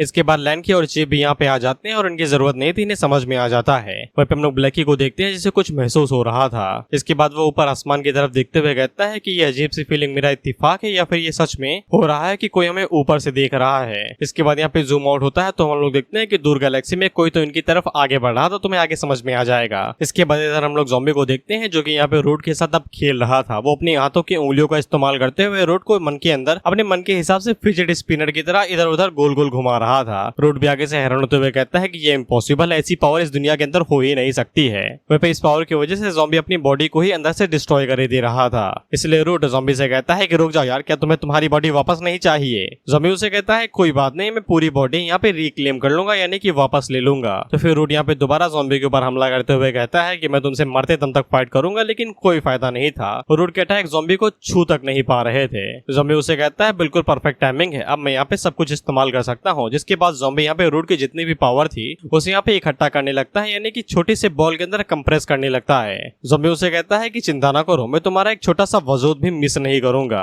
तुम्हारे पास जो कुछ भी है वो सब कुछ मैं वापस ले लूंगा। जिसके बाद वो यहाँ पे रूट को छोटी सी गोली के अंदर कंप्रेस कर देता है और उसे खाते हुए कहता है कि चिंता ना करो, तुम्हारा कोई अंश ही नहीं बचेगा। रूट आगे से कहता है रुक जाओ यार, हम लोग तो दोस्त हुआ करते थे ना, लेकिन ज़ॉम्बी उसे खा जाता है ये कहते हुए टट्टी में निकल जाना। इसके बाद जैसे ही यहाँ पे रूट को खाता है तो दोबारा अपनी नॉर्मल फॉर्म के अंदर आ जाता है और नीचे आ जाता है। सभी लोग ऐसे ही देख रहे थे कि ये भड़वा नीचे भी आ गया, सब कुछ खत्म हो गया क्या। फिर ज़ॉम्बी आगे से इन लोगों से कहता है कि सब कुछ हैंडल हो गया, वो भी परफेक्टली। रूट काफी ज्यादा कमाल की थी, खा के मजा आ गया, इसीलिए मैंने उसका इस्तेमाल खुद को स्ट्रॉन्ग करने के लिए किया और मैं पहले से और भी ज्यादा स्ट्रॉन्ग हो चुका हूँ। हम लोगों को रूट के आखिरी शब्द बताए जाते हैं जो कि ज़ॉम्बी से कह रहा था कि यार मैं तो तुम्हारा ही पालतू था, तुमने मुझे मार कैसे दिया यार, ऐसा तुम थोड़ी ना कर सकते हो मेरे साथ। ये थे रूट के आखिरी शब्द। फिर सभी लोग आगे से हैरान हो जाते हैं कि इसने दोबारा यहाँ पे रूट को खा लिया। पहले तो सील किया था लेकिन इस बार इसने खा ही लिया और इनसे ये चीज हजम नहीं हो रही थी, इनोला के दो इन्हें कोई। इसके बाद अगला सीन स्पेस का होता है और तुमने इस कीड़े को पहले भी देखा था। मुझे सिविलाइजेशन का नाम नहीं पता, बस इसे गॉड्स सिविलाइजेशन कहा गया है, इतना ही मुझे याद है। हम लोग इस गॉड्स सिविलाइजेशन के ऊपर एक बंदे को देखते हैं और इसे पता था कि अर्थ के ऊपर फ्यूजन के बाद में यानी कि ज़ॉम्बी और रूट के फ्यूजन के बाद में एक क्रॉप से टाइड आएगी यानी कि ज़ॉम्बीज की लहर, और जियांग से यहाँ पे रूट को पूरी तरीके से कंज्यूम यानी कि डिवोवर कर लेगा। इससे ज़ॉम्बी एक और कदम आगे बढ़ जाएगा पूरे अर्थ को डिस्ट्रॉय करने के ऊपर, यानी कि एक और नई सिविलाइजेशन को डिस्ट्रॉय करने के ऊपर। यानी कि ज़ॉम्बी जिस अर्थ को बचाना चाहता है वो उसे अपने हाथों से ही डिस्ट्रॉय कर देगा। तुम्हें आगे समझ में आ जाएगा क्यों। और ये ये बंदा जो कुछ ये सब कुछ पी रहा था ये कहने वाला और कोई नहीं अपना जिकाई ही है। हाँ वही जिकाई जिसको हम लोगों ने भी कुछ एपिसोड्स पहले देखा है। जिकाई आगे से कहता है उम्मीद करता हूँ कि मेरे पास टाइम हो इन सब चीजों को दोबारा ठीक करने के लिए। अब हैरान न होना कि ये यहाँ पे कैसे गया, तुम्हें सब कुछ समझ में आएगा, बस देखते जाओ। इसके बाद अगले सीन में हम लोग ज़ॉम्बी को देखते हैं जो कि इन लोगों को अपनी नई एबिलिटी दिखा रहा था।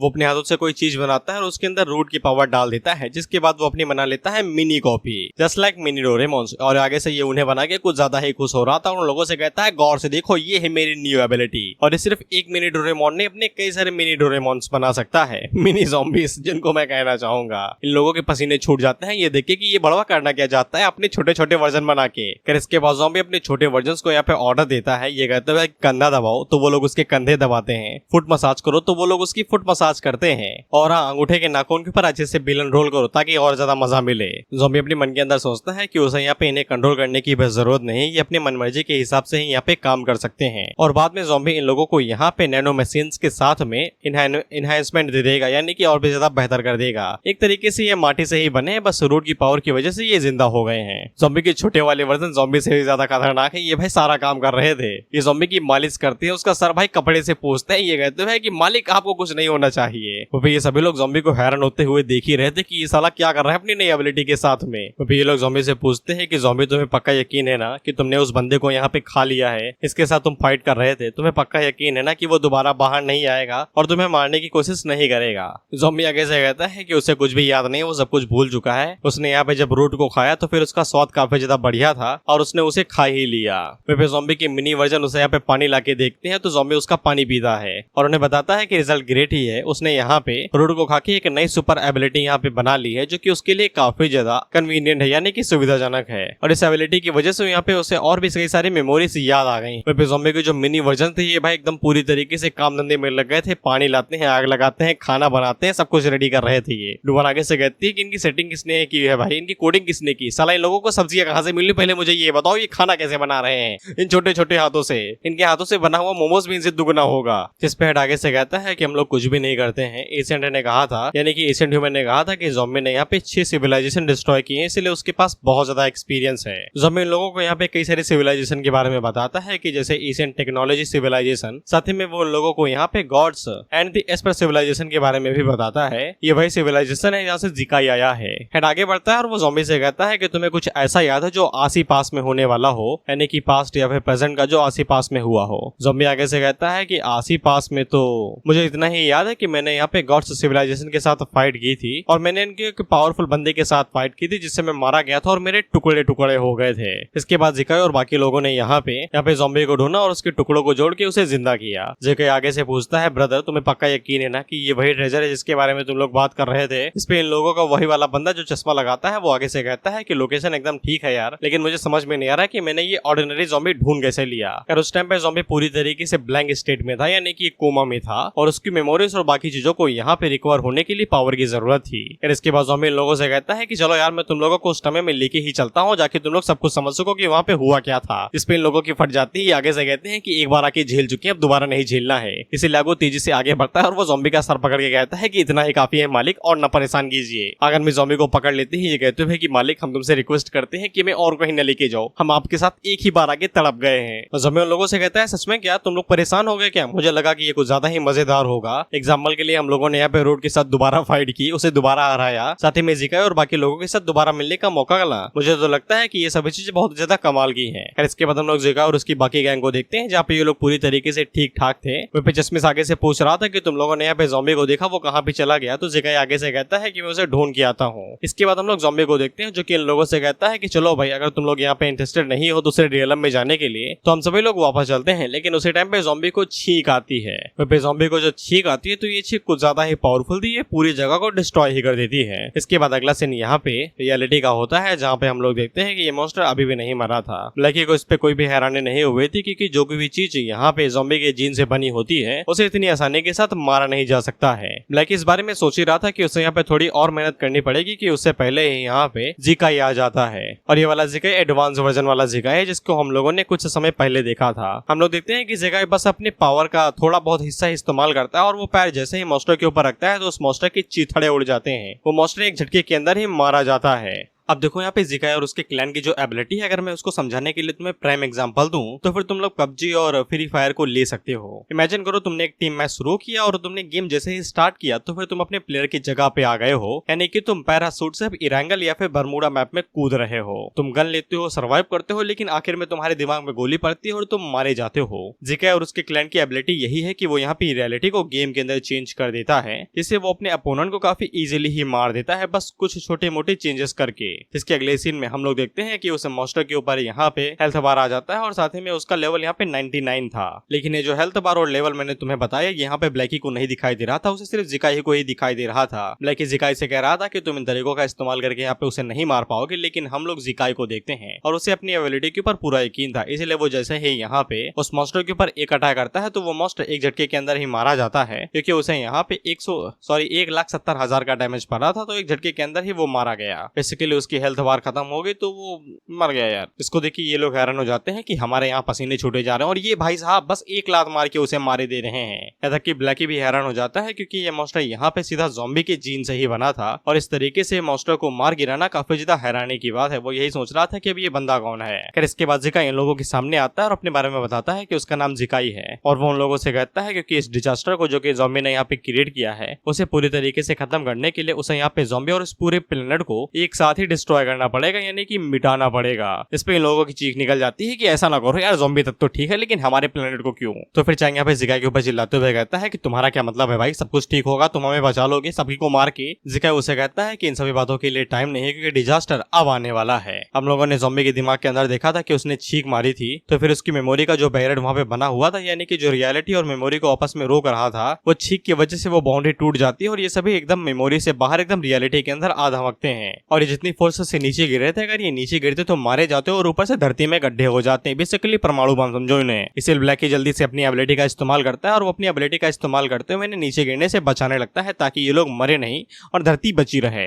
हम लोग रिपोर्टर कल को देखते हैं जो कि आगे से एकदम बेहोश ही हो गई थी। वो आगे से कहती है कि मम्मी ये सपना काफी लंबा है, मुझे उठा दो, वादा करती हूँ कि रोज बर्तन धोऊंगी, चाय भी बना के दूंगी शाम को आपको, बस उठा दो एक बार। हम लोग ब्लैकी को देखते हैं जो कि अपना पूरा जोर लगा रहा था। भाई जितना जोर भाई टॉयलेट में नहीं लगा था जितना वो यहाँ पे लगा रहा था इन लोगों को नीचे गिरने से रोकने के लिए। हम लोग जिकाई को देखते हैं जो कि दूर से इस पूरे डिजास्टर को देख रहा था और जिकाई हम लोगों को बताता है कि जैसा कि प्रोफेट यानी कि तो चश्मिश ने यहाँ पे प्रेडिक्ट किया था, ज़ॉम्बी यहाँ पे रूट की पावर को एब्जॉर्ब कर लेगा और उसी के लेवल पे चला जाएगा। इसके बाद यहाँ पे जो डिजास्टर होगा उसे रोकना नामुमकिन होगा। अब अगर तुम्हें अभी भी समझ में नहीं आया है तो ज़ॉम्बी यहाँ पे चीख मार मार के पूरी यूनिवर्स को डिस्ट्रॉय करने वाला है, क्योंकि उसने रूट की पावर को एब्जॉर्ब किया तो वो बीमार हो गया। बेसिकली जुकाम ही समझो, कोई वायरस लेने पे हो जाता है जैसे। बट द मेन प्रॉब्लम इस जुकाम पे जैसे हमारा दिमाग खराब होता है, ज़ॉम्बी के केस में वैसा नहीं था। जैसे जुकाम में हमारे लगते हैं हमारा जीना हराम होता है, लेकिन ज़ॉम्बी के केस में दुनिया का होगा, दुनिया के लगेंगे, वो भी बहुत बुरे वाले। क्योंकि तुम्हें भी पता है कि एकदम जब सेटिस्फाइंग छींक लेनी होती है तो पूरा जोर लगाना पड़ता है और उस छींक लेने के बाद एकदम मजा सा आ जाता है। पर ज़ॉम्बी के लिए बहुत बड़ी सजा थी। खैर इसके बाद हम लोग यहाँ पे एक आइसोलेटेड प्लेनेट को देखते हैं, यानी कि एक दूर दराज के इलाके को, सॉरी आइलैंड का मैं प्लेनेट बोल दिया, जबान खसक रही है। और इस दूर दराज आइलैंड के अंदर ज़ॉम्बी को रखा गया था एकदम फुल Z+ सिक्योरिटी के साथ में कि कोई भी उसके आसपास ना भटक पाए। और ज़ॉम्बी ने पूरा हॉस्पिटल यहाँ पे आतंक मचा के रखा था। वो आगे से छींकने वाला था तो वायलेट की फट जाती है। वो आगे से कहती है कि छींकना नहीं यार तुम। वायलेट हम लोगों को बताते हैं कि जब ज़ॉम्बी पिछली बार छींका था तो फिर आसपास के आइलैंड के ऊपर सुनामी आ गई थी, बेचारे वो ढह गए, डूब गए। अब टाइटैनिक के साथ बैठ के चाय पी रहे हैं, गप से मार रहे हैं कि साला सुनामी आई तो आई कैसे।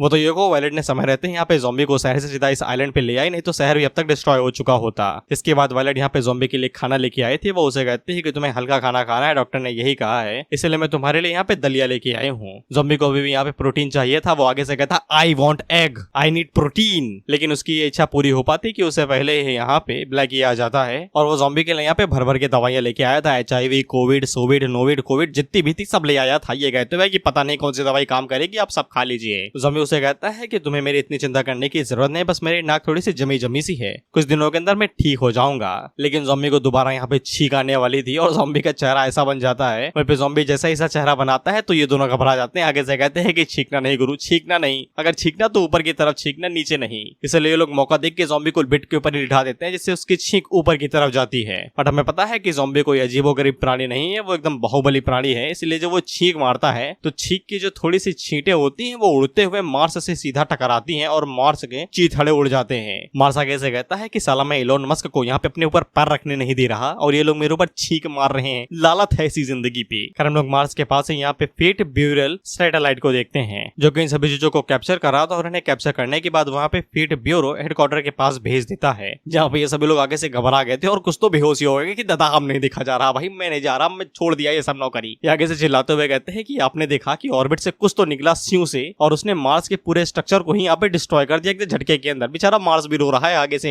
हम लोग चैंग को देखते हैं, ये भी आगे से घबराया हुआ था। ये आगे से भगवान को दुआ देते हुए कहता है भगवान तेरा शुक्रिया कि अच्छा हुआ ज़ॉम्बी ने यहाँ पे चीख मार्स की तरफ मारी, सन की तरफ नहीं मारी, नहीं तो मोमबत्ती लेके ढूंढना पड़ता। इसके बाद अगले सीन हम लोग देखते हैं कि यहाँ पे हेडक्वार्टर के अंदर वायलेट और ब्लैक की एंट्री मारते हैं। यहाँ पे चीफ की वजह से जो इन्हें डैमेज हुआ था वो लेवल के हिसाब से हुआ था। जानते हो कि ब्लॉकी यहाँ पे सबसे ज्यादा स्ट्रॉन्गेस्ट है, वायलेट के नीचे आता है तो उसका सिर्फ आधा हिस्सा ही उड़ा था जो कि रिकवर होने लगता है। वायलेट को ज्यादा कुछ भी नहीं हुआ था क्योंकि वो ज्यादा पावरफुल है यहाँ पे बाकी लोगों से। हालांकि इनकी फट आगे से बिल्कुल गई थी क्योंकि इन्हें पता था कि अगर वहाँ पे एक सेकंड के लिए और भी ज्यादा रुक जाते तो ये मारे जाते सिर्फ एक छींक से। चैंग उन लोगों से कहता है कि मैं तुम्हारे लिए खुश हूँ कि तुम लोग यहाँ पे बिना खरोच के वापस आ गए, लेकिन एक नजर उन बेचारे बच्चों के ऊपर देखो। इस पे कैमरा यहाँ पे लैंग और फर के ऊपर मूव होता है तो ये भाई पट्टे में लिपट के आए थे, इनकी हालत खराब हो गई थी, इनकी हड्डियां पसलियां चमड़ी वमड़ी सब टूट गई थी। जिसके बाद अगला सीन आजो का होता है। मुझे इसका नाम याद आया, ये किस्तों में आया था, ये जिंदा था लेकिन अभी तक रिकवर नहीं हुआ था। ऑथर मैं रिक्वेस्ट करता हूँ कि कभी तो इसे सिंगल पीस में दिखा दो, इसको किस्तों में क्यों दिखा रहे हो, इतने सारे चैप्टर हो गए हैं। ब्लैकी भी आगे से मन के अंदर सोचता है अच्छा हुआ कि मैं इनसे ज्यादा स्ट्रांग हूँ, ये बेचारे अभी तक रिकवर भी नहीं हो पाए, पता नहीं कितना टाइम लगेगा ठीक होने में। ऐसा लगता है कि आजो को दफा नहीं करना पड़ेगा तभी वो ठीक होगा। हम लोग आगन को देखते हैं जो कि आगे से कहती है कि ये तो बस छोटी सी एलर्जी ही है ना, इसमें इतना ज्यादा क्यों घबराना। और वो मन के अंदर सोचती है अगला नंबर मेरा ही है क्या, मेरी भी किस्तों में बॉडी आएगी क्या यहाँ पे। जिकाई इन लोगों से कहता है कि ये तो सिर्फ शुरुआत है, ये तो बस छोटी मोटी शुरुआत है। इसके बाद वो इन लोगों को बताता है कि ज़ॉम्बी को अपनी बॉडी के ऊपर फुट कंट्रोल है, यहाँ तक जेनेटिक लेवल पे भी। ऐसी चीजें जैसे कि बेहोश होना, दारू चढ़ना, नशेबाजी, सुट्टाबाजी, बेहोश होना, ये चीजें ज़ॉम्बी के साथ कभी भी नहीं होंगी जब तक वो खुद अपने ऊपर करना ना चाहे, यानी कि उसे तब तक नहीं चढ़ेगी जब तक वो चाहे ना। लेकिन जब ज़ॉम्बी ने यहाँ पे रूट को एब्जॉर्ब कर लिया जिसका लेवल एकदम ज़ॉम्बी के बराबर का ही है, तो फिर उसके इम्यून सिस्टम के अंदर यहाँ पे एलर्जी टाइप रिएक्शन आ गया, यानी कि जैसे कि छींक या फिर बुखार उखार। परंतु परेशानी ये बुखार उखार या छींक नहीं है बल्कि छींक की पावर है, क्योंकि ज़ॉम्बी जब भी छींकेगा तो वो अपनी फुल पावर में छींकेगा। एक नॉर्मल इंसान की जो छींक का एयर फ्लो यानी कि हवा होती है वो ज्यादातर एक छोटे से तूफान के बराबर होती है, नहीं छोटे से यानी कि फूक बराबर। बट ज़ॉम्बी के मामले में ये इतनी ज्यादा बढ़ जाती है कि ये किसी प्लेनेट को भी एक झटके के अंदर डिस्ट्रॉय कर दे। इसलिए ज़िकाई लोगों से कह देता है कि ये सोलर सिस्टम साला 2 हफ्तों से ज्यादा टिकेगा नहीं, इसके बाद ये पूरा प्लेनेट भी छींक के चपेट में आ जाएगा और तुम सभी लोग मारे जाओगे। लेकिन हम लोग आगन को देखते हैं जो कि ज़िकाई के मुंह के ऊपर एकदम घूंसा मार देती है ये कहते हुए, तो फिर तुम इसी वजह से यहाँ पे एज ऑफ गॉड्स सिविलाइजेशन के दौरान सभी ज़ॉम्बीज को मारना चाहते थे ताकि तुम रोड को पूरी तरीके से डिसअपियर कर सको, गायब कर सको। आगन कब नहीं ना तो फिर आगो भी इसमें कूद पड़ती है। वो आगे से उनको भाई ज़िकाई को एकदम कुत्ते की तरह मार रहे थे, धक्का तक रुक नहीं रहे थे। ये कहते हुए कि इस रिजल्ट की वजह से तुम्हारे चक्कर में पूरी दुनिया यहाँ पे वॉर एंडिंग पे आ गई, आपस में ही लोग लड़ मरने लगे और तुम्हारी वजह से ही यहाँ पे आगो मारी गई, यानी कि ये मास्क वाली जिसके काले बाल हैं। इसके बाद दोनों मिलकर भाई ज़िकाई को धर के कूट देते हैं, मतलब इतना कूट देते हैं कि तुम 4-5 भंडारे करा दोगे। सही बता रहा हूँ ज़िकाई के। पायलट अपने मन के अंदर सोचती है अगर ये बड़वा असली वाला ज़िकाई है तो फिर इतने सालों बीतने के बावजूद ये अभी तक जिंदा है, सॉरी चिकना कैसे है, भले ये मुझे बताओ कौन सा ब्यूटी स्टैंडर्ड इस्तेमाल किया है इसने। वह ज़िकाई से कहता है कि तुमने कहा था कि ज़ॉम्बी को रोकने के लिए तुम्हें यहाँ पे हमारे सिविलाइजेशन को डिस्ट्रॉय करना पड़ेगा। तो ज़िकाई आगे से कहता है कि डिस्ट्रॉय नहीं इरेज, दोनों के बीच में बहुत ही बड़ा अंतर है लेकिन अल्टीमेटली आंसर सेम ही है, मौत। इसके बाद ज़िकाई खड़ा हो जाता है, वो आगे से कहता है लेकिन वो यहाँ पे एक और बार एक बेस्ट सोल्यूशन को इस्तेमाल करना चाहता है। सभी लोग अपने मन के अंदर सोचता है कि ये बेस्ट सोल्यूशन यानी कि आसान तरीका कौन सा हो सकता है। इस पे ज़िकाई आगे से उड़ते हुए यहाँ से निकल जाता है, ये कहते हुए कि ज़ॉम्बी को डायरेक्ट सप्रेस यानी कि हराना। इस पे सभी लोग आगे से कहते हैं कि ये मरेगा भड़वा और साथ में हमें भी ले डूबेगा। फिर इसके बाद हम लोग ज़िकाई को देखते हैं जो कि उड़ते उड़ते सीधा उस आइसोलेटेड आइलैंड के ऊपर आ जाता है जहाँ पे ज़ॉम्बी को रखा गया है। हम लोग ज़ॉम्बी को देखते हैं जो कि अपना आराम से दलिया खा रहा था। उसी टाइम पे ज़िकाई इसके हॉस्पिटल वाले रूम के अंदर घुसता है, ये कहते हुए कैसे हो दोस्तों। ज़ॉम्बी आगे से कहता है कि तुम यहाँ पे क्या कर रहे हो, और वो ज़िकाई से पूछने ही वाला था कि तुम्हारे क्या हालचाल, लेकिन उसी टाइम पे ज़िकाई ज़ॉम्बी के ऊपर धड़ाम से एक घूंसा मारने वाला था। लेकिन उसी टाइम पे ज़ॉम्बी को एक छींक आ जाती है और उसकी छींक के अंदर इतना दम था कि वो यहाँ पे ज़िकाई का रुख ही मोड़ देती है, भड़वे को मोड़ देती है यहाँ से, और ज़िकाई सीधा अर्थ के ऑर्बिट से ही बाहर, वो अर्थ पे इधर उधर नहीं गया, ऑर्बिट से ही बाहर गया। ज़िकाई आगे से हैरान होते हुए कहता है कि ये क्या हुआ भाई, सीधा ये घंघोर अंधेरे में कहाँ पे आ गया हरियाली से। ज़िकाई को पता था कि ये इतना ज्यादा इजी नहीं होने वाला है, इसलिए वो आगे से यहाँ पे रियलिटी सिमुलेशन एबिलिटी का इस्तेमाल करता है। एबिलिटी का नाम नहीं बताया गया, ये मैंने खुद से बना लिया। एक लोग यहाँ पे रियलिटी को सिमुलेट कर पा रहे हैं। सिमुलेट का मतलब होता है, क्या होता है भाई इसका मतलब, सर्च करके बताता हूँ। इसका मतलब कुछ ज्यादा ही बड़ा है, बस एक तरीके से समझ लो तुम्हारा प्लान जो तुमने बनाया और उसे तुम खुद ही यहाँ पे क्रिएट कर रहे हो, बेसिकली परफेक्ट प्लान, इसी को कहते हैं सिमुलेशन। इस हिसाब से हाँ गलतियां हैं, बस थोड़ा बहुत ठीक है, हेडिंग तुम्हें दिखी रही है, खुद पढ़ लो, मुझे न कोसना कि मैंने तुम्हें गलत बताया है। जिकाई आगे से रियलिटी सिमुलेशन का इस्तेमाल करते हुए यहाँ पे अपने पास हीरो के जैसे इक्विपमेंट और कुछ होली शॉट जैसी चीजें बाहर निकाल लेता है। अब इनका यहाँ पे भाई एकदम लंबा चौखा एकदम डिटेल में बताया गया है, स्टेटस क्या है, एबिलिटी क्या है, पावर क्या है, लेकिन मैं नहीं बताने वाला तुम्हें, ये बहुत ज्यादा टाइम लगेगा। जिका के पास एक और इक्विपमेंट आता है जो कि होता है सेवियर हीरोस्कोप, यानी कि ये रुपट्टा जो कि मम्मी से चुराया हुआ है, और साथ ही में उसके पास एक डिवाइन डोमेन ब्लेसिंग लिम्ब भी आ जाता है। फिर इसके बाद जिका आगे से इन सभी चीजों का एक साथ इस्तेमाल करता है और ज़ॉम्बी के ऊपर हमला करते हुए कहता है कि इसका सामना करो। इसके बाद वो सीधा अर्थ के ऊपर ही हमला कर देता है, धड़ाम से साले अर्थ डिस्ट्रॉय करेगा क्या। लेकिन जब जिकाई सामने देखता है तो अर्थ को कुछ भी नहीं हुआ था। वहीं पे ज़ॉम्बी बाहर निकलते हुए कहता है इतना भी बुरा नहीं था, अगर मैंने ये अटैक ब्लॉक न किया होता तो फिर तुम तो अर्थ को एकदम डोनट की तरह 2 हिस्सों में काट देते। अब इसमें कोई भी गुंजाइश नहीं है कि तुम 1000 सालों से गायब थे और तुम पहले से और भी कई गुना स्ट्रांग हो चुके हो। इसके बाद ज़ॉम्बी यहाँ पे जिकाई से कहता है कि तुम यहाँ पे अपनी कॉन्शियस को बाहर क्यों नहीं निकालते खेलने के लिए, अगर मैं उसे मारूंगा तो फिर मुझे ज्यादा मजा आएगा। जिकाई अपने मन के अंदर सोचता है कि जैसा कि ज़ॉम्बी से उम्मीद किया था, अगर उसे एक झटके के अंदर मारोगे नहीं तो वो लगातार स्ट्रॉन्गर फॉर्म लेते हुए आता ही रहेगा, साला हार नहीं मानेगा वो। खैर इसके बाद जिकाई यहाँ पे ज़ॉम्बी से माफी मांगता है क्योंकि वो यहाँ पे ज़ॉम्बी को खतरे की तरह देख रहा है और इस खतरे को मिटाने के लिए उसे यहाँ पे इस रैली का इस्तेमाल करना पड़ेगा जो कि फर्स्ट एज से आया हुआ है। अब इसकी मदद से यहाँ पे जिकाई ज़ॉम्बी को कहीं और लेके जा सकता है, वो तुम्हें आगे पता चलेगा। हालांकि ज़ॉम्बी जब उस रैली की तरफ देखता है तो वो अपने मन के अंदर सोचता है कि ये कुछ जाना पहचाना सा है, बस याद नहीं आ रहा है, शायद से बादाम खाना पड़ेगा। लेकिन उसी टाइम पे आ जाते हैं ज़ॉम्बी को छींक, जिसको देख के जिकाई की फट जाती है। वो आगे से कहता है दादा यहाँ ना छींकना, भाग जाओ यहाँ से, दूर रहो यार। लेकिन इसका कोई फायदा नहीं होता क्योंकि तुम्हें पता है कि जब भी छींक आती है तो फिर इसे रोका नहीं जा सकता। यही चीज ज़ॉम्बी के साथ भी हुई थी और उसने जब यहाँ पे छींक मारी थी तो ये छींक इतनी ज्यादा पावरफुल थी इसने पूरी यूनिवर्स को ही डिस्ट्रॉय कर दिया था। बेसिकली वहाँ पे ब्लैक होल बन गया था जो सब कुछ निगल ले रहा था। तो फिर ये सभी लोग भी उस ब्लैक होल को देखते हैं जो कि आगे से कहते हैं इट्स ओवर, सब कुछ खत्म। ज़ॉम्बी दादा शुक्रिया इस तड़पे जीवन को और ज्यादा तड़पा के खत्म करने के लिए। मलाह जिकाई का जो आगे से कहता है कि एक्सप्लेन करने का टाइम नहीं है, सबसे पहले इस दुनिया को गायब करो नहीं तो ये दुनिया ही नहीं बचेगी। इसके बाद वो अपने रिलिक का इस्तेमाल करते हुए यहाँ पे ज़ॉम्बी उसके चेले और बाकी सभी लोगों को यहाँ से इरेज कर देता है, यानी कि रियलिटी से इरेज कर देता है। मैं सच्ची कहूँ तो फिर मैं इस चीज से बिल्कुल भी हैरान नहीं हुआ क्योंकि हम लोगों ने यहाँ पे कल्टीवेटर अगेंस्ट हीरो सोसाइटी में इससे भी कुछ ज्यादा बढ़ के देखा है। अब छोटी मोटी चीजें मुझे हैरान नहीं करती, दुनिया खत्म हो जाए, आग आ जाए, कोई फर्क नहीं पड़ता। इसके अगले सीन में हम लोग देखते हैं कि जब जिकाई ने इन लोगों को यहाँ पे रियलिटी से एकदम मिटा दिया था तो फिर वो इन लोगों को सिमुलेशन के अंदर लेके चला गया था। तो मैं चीजें और भी ज्यादा अच्छे से समझ में आ जाएंगी जब यहाँ पे कोई समझाएगा। ये सब लोग यहाँ पे जब सिमुलेशन के अंदर आते हैं तो बहुत ज्यादा हैरान हो जाते हैं क्योंकि ये जगह इन लोगों के लिए बिल्कुल नई सी थी।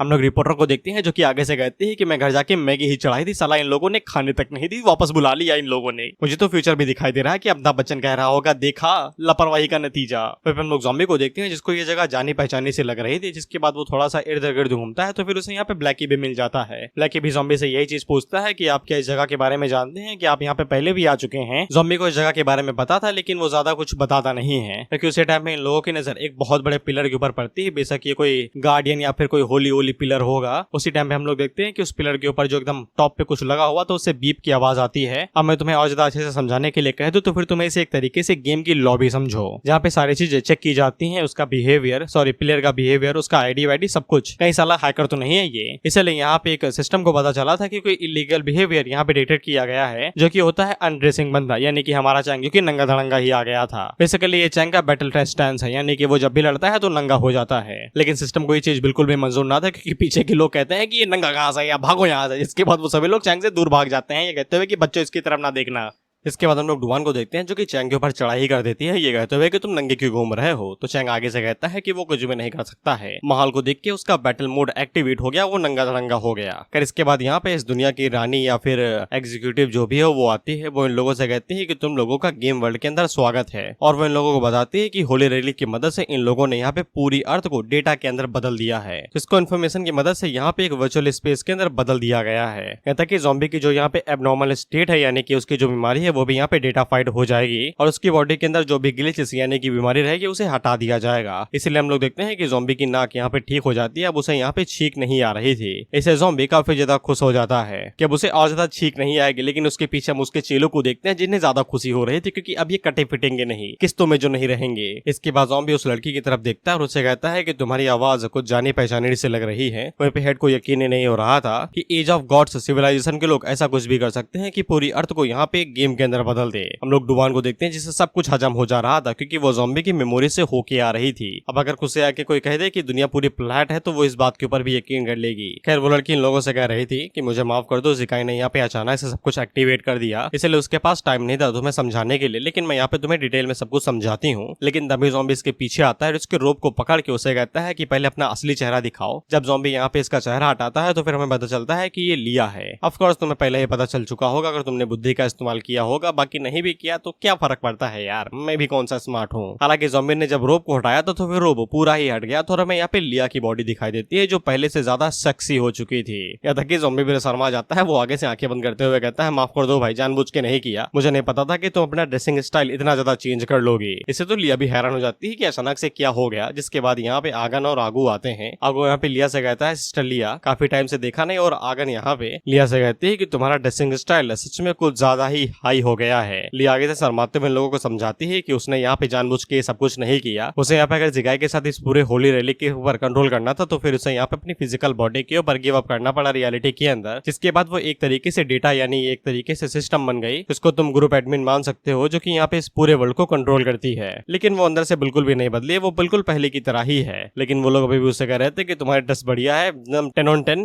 फिर हम लोग डुवान को देखते हैं जो कि आगे से कहती है अच्छा तो ये गेम वर्ल्ड तुम्हारा है। इसके बाद हम लोग देखते हैं कि यहाँ पे कुछ लोगों की कमी थी तो फिर वो लोग भी आ जाते हैं जो कि वैम्पायर क्लैन से थे। चीफ आगे से कहते हैं कि और भी ज्यादा लोग आ रहे हैं। वह पे क्वीन आगे से कहती है कि ये कौन सी घटिया जगह है भाई। इसके बाद हम लोग देखते हैं कि यहाँ पे आगो और लैन की भी आ जाते हैं। फिर इसके बाद अपना रोप को उठाते हैं और लोगों को बताते हैं क्योंकि ज़िकाई ने यहाँ पे पूरी अर्थ को ही यहाँ पे डेटा के अंदर बदल दिया है, इसलिए अर्थ के ऊपर जितने भी लोग हैं वो सभी भी यहाँ पे धीरे धीरे करके आते ही होंगे। फिर इसके बाद हम लोग देखते हैं कि फर भी यहाँ पे आ जाता है और एक तरीके से सभी लोग यहाँ पे आ गए थे, यानी कि पूरे 8 बिलियन लोग। यहाँ तक कि इंसानों को छोड़ के ज़ॉम्बीज भी यहाँ पे आ गए थे। वहीं पे चैंग अपने मन के अंदर सोचता है कि भले ही ये जगह कितनी ही ज्यादा बड़ी हो लेकिन यहाँ पे पूरे 8 बिलियन लोग थोड़ी ना आ सकते हैं, हर कोई यहाँ पे थोड़ी ना फिट हो सकता है। इसीलिए वो लिया से कहता है कि कम से कम हम लोगों को सही से एक्सप्लेन तो करो कि सब कुछ क्या हुआ। हालांकि डुआन उससे कहती है कपड़े पहनो यार, तुम पहले नंगे दड़ंगे घूम रहे हो, तुम्हारी बुंड सबको दिखाई दे रही है। लेकिन यहाँ पे लिया से पूछता है कि वो लोग इस जगह से बाहर कैसे निकलेंगे या फिर इन लोगों को यहाँ पे ज़ॉम्बी को पूरी तरीके से ठीक होने तक का इंतजार करना पड़ेगा। लिया उन लोगों से कहती है कि इस मैटर को मैं तुम्हें अच्छे से समझाती हूँ। वह इन लोगों को बताती है कि इस दुनिया के अंदर गेम ही सब कुछ और गेम से यहाँ पे तुम्हें सब कुछ मिलेगा। वह इन लोगों को बताती है कि इस लॉग इन लॉबी के अंदर वो लोग यहाँ पे अजीबोगरीब टीम्स को चूज कर सकते हैं और अपनी सिविलाइजेशन के लिए यहाँ पे अपने पॉइंट्स को जीत सकते हैं। यहाँ पे पॉइंट्स से ही उन्हें हर एक चीज मिलेगी जो कि पॉइंट्स के लिए एक्सचेंज रेट की तरह होगा। खाना पानी नहाना धोना हगना मूतना सब कुछ यहाँ पे पॉइंट्स पे ही एक्सचेंज होगा। यहाँ तक कि पूरी अर्थ को ही यहाँ पे पॉइंट्स के जरिए एक्सचेंज करना पड़ेगा। यानी कि अगर इन लोगों को अर्थ को दोबारा रियलिटी के अंदर लाना है तो फिर पॉइंट्स गेन करके हर एक चीज को पॉइंट से एक्सचेंज करना पड़ेगा। जैसे कि पेड़ के 700 पॉइंट, गाड़ियों के 200, हेल्थ के 200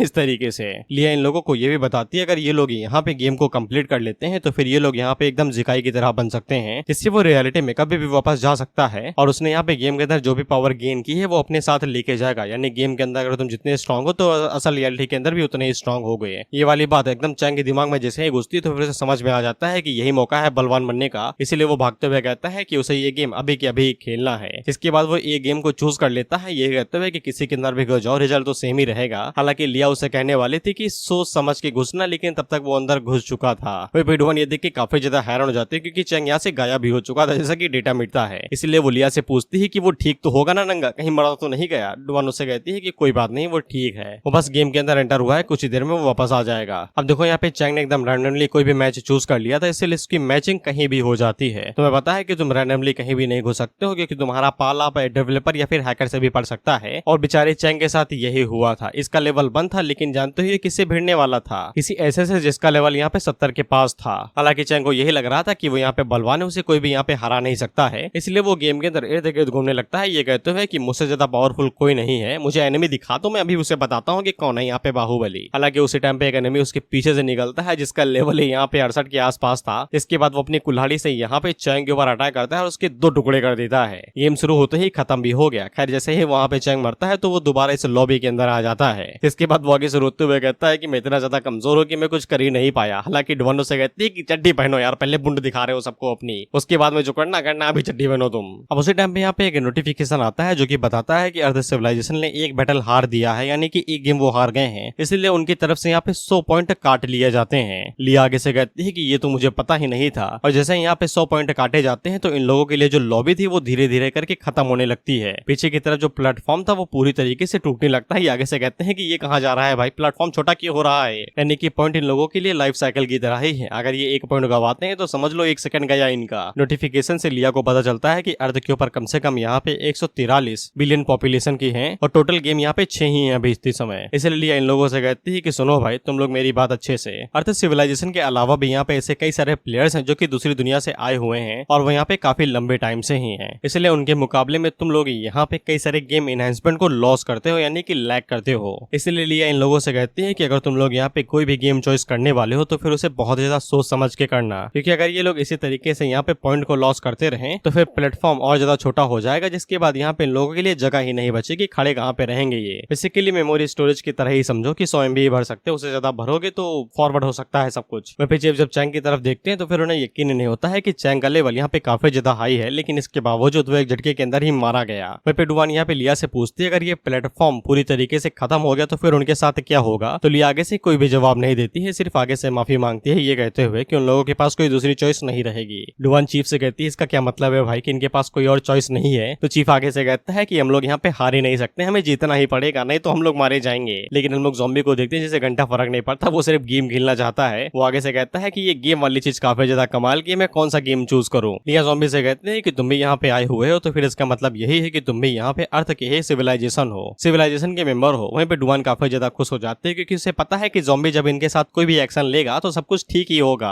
हम देखते हैं कि ज़ॉम्बी एक गेम को चूज करता है जिसका नाम था ग्लोरी ऑफ द किंगडम, और इस गेम को खेलने के लिए यहाँ पे 5 लोगों की जरूरत थी। इसके बाद वो पीछे मुड़ के उन लोगों से कहता है कि कौन मुझे ज्वाइन करना चाहेगा, तो ये सभी पीछे खिसक लेते हैं क्योंकि अब इन्हें अपनी जिंदगी प्यारी है, ये किस्तों में नहीं आना चाहते। ये आगे से कहते हैं कि देखो ऐसी चीजों के लिए यहाँ पे ब्लैकी ही सबसे ज्यादा बेहतर रहता है, इसलिए वो सभी ब्लैकी को आगे करने लगते हैं। ब्लैकी आगे से कहता है कि यार मैं ही क्यों फंसता हूँ भाई। ज़ॉम्बी लोगों से कहता है कि कोई तो आओ यार।